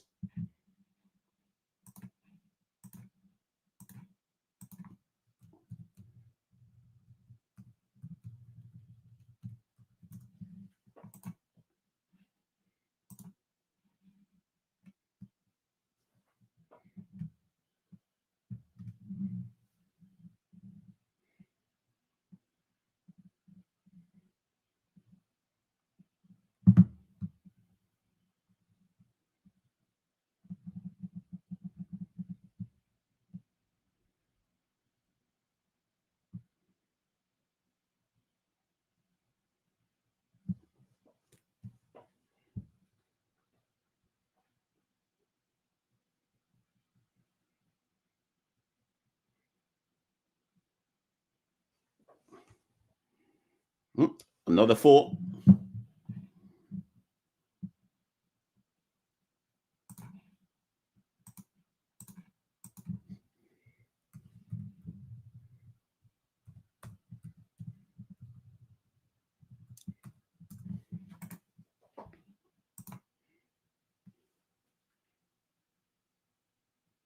So Mitchell Satner has moved to 34 from 17. New Zealand need 29 from 11. Who's bowling the last over? Is it Shepherd? Oh boy. Cut again. 4 again. 4 again. New Zealand now needs 25 from 10. Mitchell Satner is trying to win this game for New Zealand.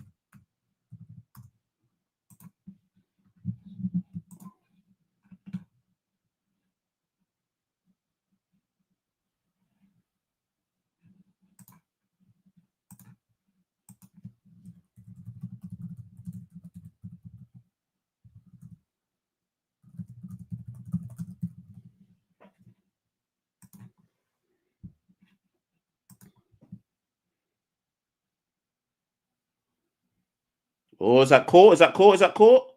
Nope. Just jabbed down the ground. It's another 4. It's another 4. New Zealand need 21 from 9. Bear in mind that Romario Shepherd is likely to bowl the final over. Normally, you need to give Romario Shepherd usually over 30 runs to be certain that he can defend it. Oh, dear.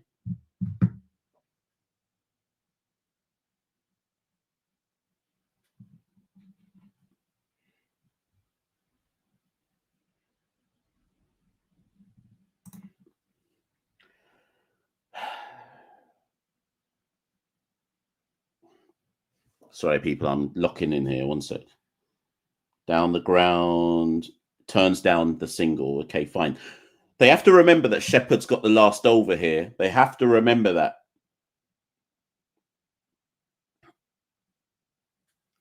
Satner is on 42 from 20. I thought I could go. I thought my day was going to be done about 30 minutes ago. And now look. Keshan says Satner's winning this all by himself. Looks like it at the moment. Looks like it. 21 from 8. What can hold a serve up here? Dot ball will take that. 21 from 7.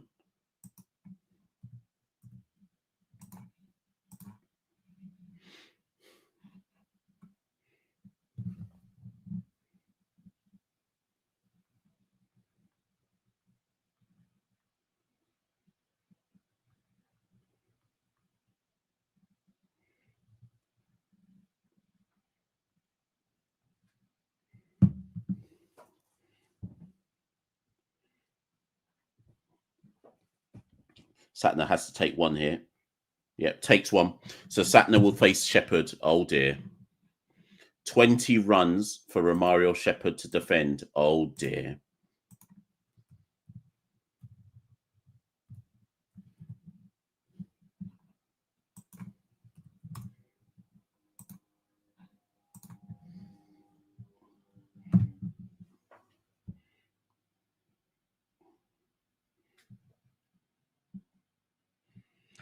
The thing about Shepherd bowling the final over,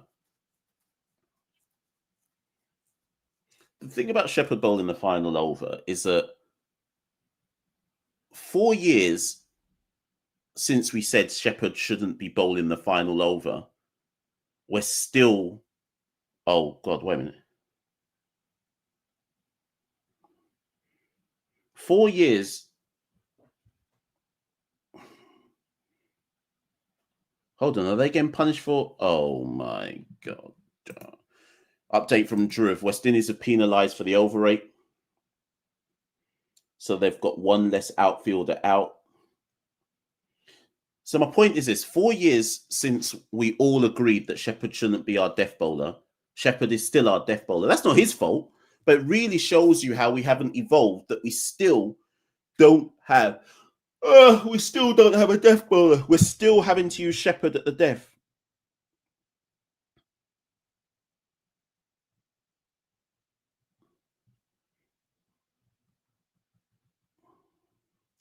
Where's all those people that said to me, why don't you just praise the West Indies?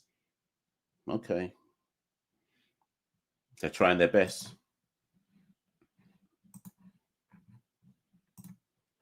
Keshan says, how many runs has Shepherd given up in extras? Yeah, I hadn't even thought about that part, you know. Never mind the 20 runs. Never mind the 20 runs. How many is Shepherd going to give up himself just in extras and things like that? Okay, first ball. I'm not even looking at the chat because you lot will give it away. First ball, dot ball.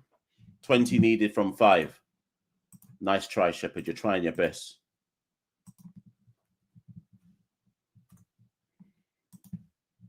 Satner is obviously in it to give it the big old heave-ho.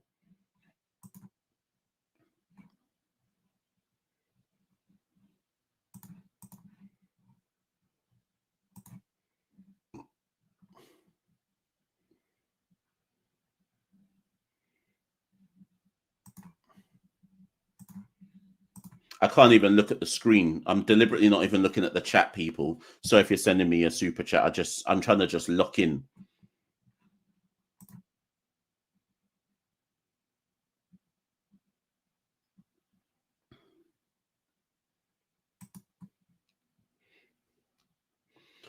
Right, so New Zealand 145 for 9. Satner on strike. He's 43 from 23. He's clearly looking to go down the ground. Shepherd looking to bowl wide. Bouncer, dot. Has he got away with it? Gets away with it. Satner thought that was a wide. Shepherd gets away with it. 20 needed from 4. Everybody was waiting for the signal from the umpire. Hope claps the umpire. Always clap the umpire when it goes in your favour. That was a wide, people. That was a wide. We don't care though. West Indies, we're trying our best. We get away with it. We get away with it. Holder. even even Bish on comms was like, come on, man. Next ball has to be a boundary or 6. It's got to be one or the other.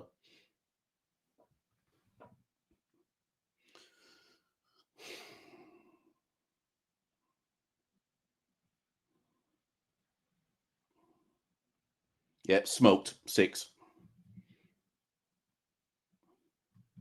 Smoked, waited for it. Smoked it for 6. At least one of these had to go for a 6. This Romario Shepherd we're talking about. New Zealand need 14 from 3.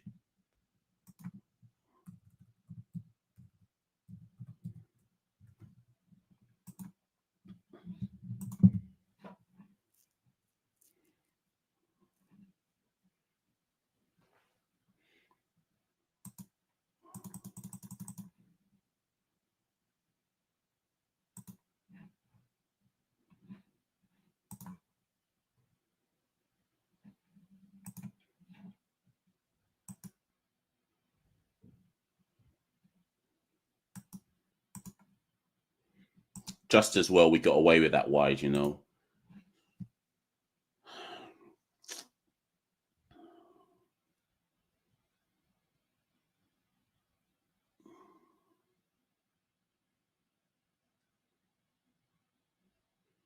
Where's that gone? Where's that gone? Where's that gone? Oh, just out the reach of King. They'll come back for 2, but I don't mind that. I'd rather that than the 6 or the 4. King nearly got to it. Full length dive, mash up his ribs with that one. 12 needed from 2. Oh, fuck's sake. King nearly took a screamer there. Satna's got a 50, didn't even realise. Just avoid a 6, Romario. What you got for me? Down the ground. Stopped. Oh, good field in there. Parry from, who was that? He did the rib diver. Satna can only come back for 2. So all you have to do, Romario, rib diver from Matthew Ford. All you have to do, Romario, is bowl 10 foot behind the popping crease. Let him hit a 6 if he wants to. Just don't bowl a no ball.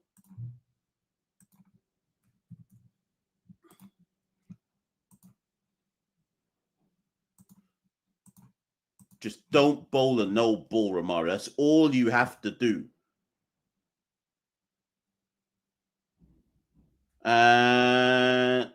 Smokes it for 1 bounce for West Indies win. We get over the line, people. We get over the line. We get that one over the line. A win is a win is a win. Santoki and I will be back later on today to do a live recap of the win, but you know already what that means. West Indies are back. 4 T20 wins in a row. Darren Sammy out crowd must be vexed right now. First ever win in New Zealand in regulation time. It don't matter how we get them. It don't matter. Match fixing, ball tampering, by any means necessary, you've got to get the W. We got the W. West Indies win by 7 runs. I've been up for 3 hours and 35 minutes. We get a W. We're back. We're back, cuz. 4 wins in a row. West Indies are going to win the World Cup with a juggernaut. We're slowly getting the juggernaut moving. The unstoppable West Indian juggernaut. No one can get in our way. 4-1. A 4-1 defeat in a 5-match series was probably what most people expected. We've already got the 1. Who can stop us now? West Indies all the way. God. Anyway. Anyways, people, seriously, thank you to everybody. Thank you to everyone who's been in the live. West Indies win by 7 runs. Big up anybody who joined me for the watch along. I'll try to do it. I'll try to do it for game 2 as well. Let's just go through the overs. Jaden Seals 4 overs, 3 for 32. Matthew Ford 4 overs, 1 for 32. Holder 4 overs, none for 35. Shepherd 3 overs, 1 for 26. Chase 4 overs, 3 for 26. Akil Hussain 1 over, 1 for 4. Roston Chase, the pick of the bowlers, 3 for 26. Economy 6.5. Getting critical wickets at various points. New Zealand could only get to 157 for 9. So that 164 for 6 we put up in the end was all we needed. That was enough. Listen, people, thank you so much. Anyone who got in the live, on the way out, if you haven't done so already, like, share, subscribe, etc. Thank you to anyone who gave a super chat at any point. Much appreciated. Just shout out some names: Larry, Jimmy, Crick Fan, Keshan, sorry, and Pratea. Thank you for the super chats. Anybody who was able to support the relief fund for Jamaica post Hurricane Melissa, support jamaica.gov.jm. If you want to become a patron, go to www.patreon. I don't even know what it is, people. I always forget what it is. If you want to become a patron of the Caribbean Cricket Podcast, www.patreon.com/Carib Cricket. And if you can't do any of those things, at the very least, just like, share, subscribe, tell a friend about Caribbean Cricket Podcast. And as I said, Santoki and I will be back later today to do a review. It'll probably be in the afternoon at some point. We'll do a review of the first T20 match, etc. That'll probably be a live show as well. So thank you everyone for joining. I'll try to I'll try to when's the next one? Tomorrow, same time again. Same time again tomorrow. Jesus. Have I got tomorrow in me? I'll try and do tomorrow as well, people. Look out for the link. That's why you have to subscribe and hit that notification bell, because then you'll get the link sent into your inbox to say that there's a live show happening, etc. So I'll try to see if I can do tomorrow's show. But if I do, based on other things that I've got to do, I think it would only be for the first innings, but we shall see. Anyways, thank you. That's enough chit chat from me. Thank you for all the comments. Thank you for keeping me awake. Bless up to everyone. Enjoy the rest of your day. In the Caribbean, it's morning time. New Zealand, it's night time. Those are in Asia, I presume it's the afternoon now. So enjoy the rest of your day, people, and I'll see you all very, very soon. Peace. West Indies Cricket, Caribbean Cricket Podcast.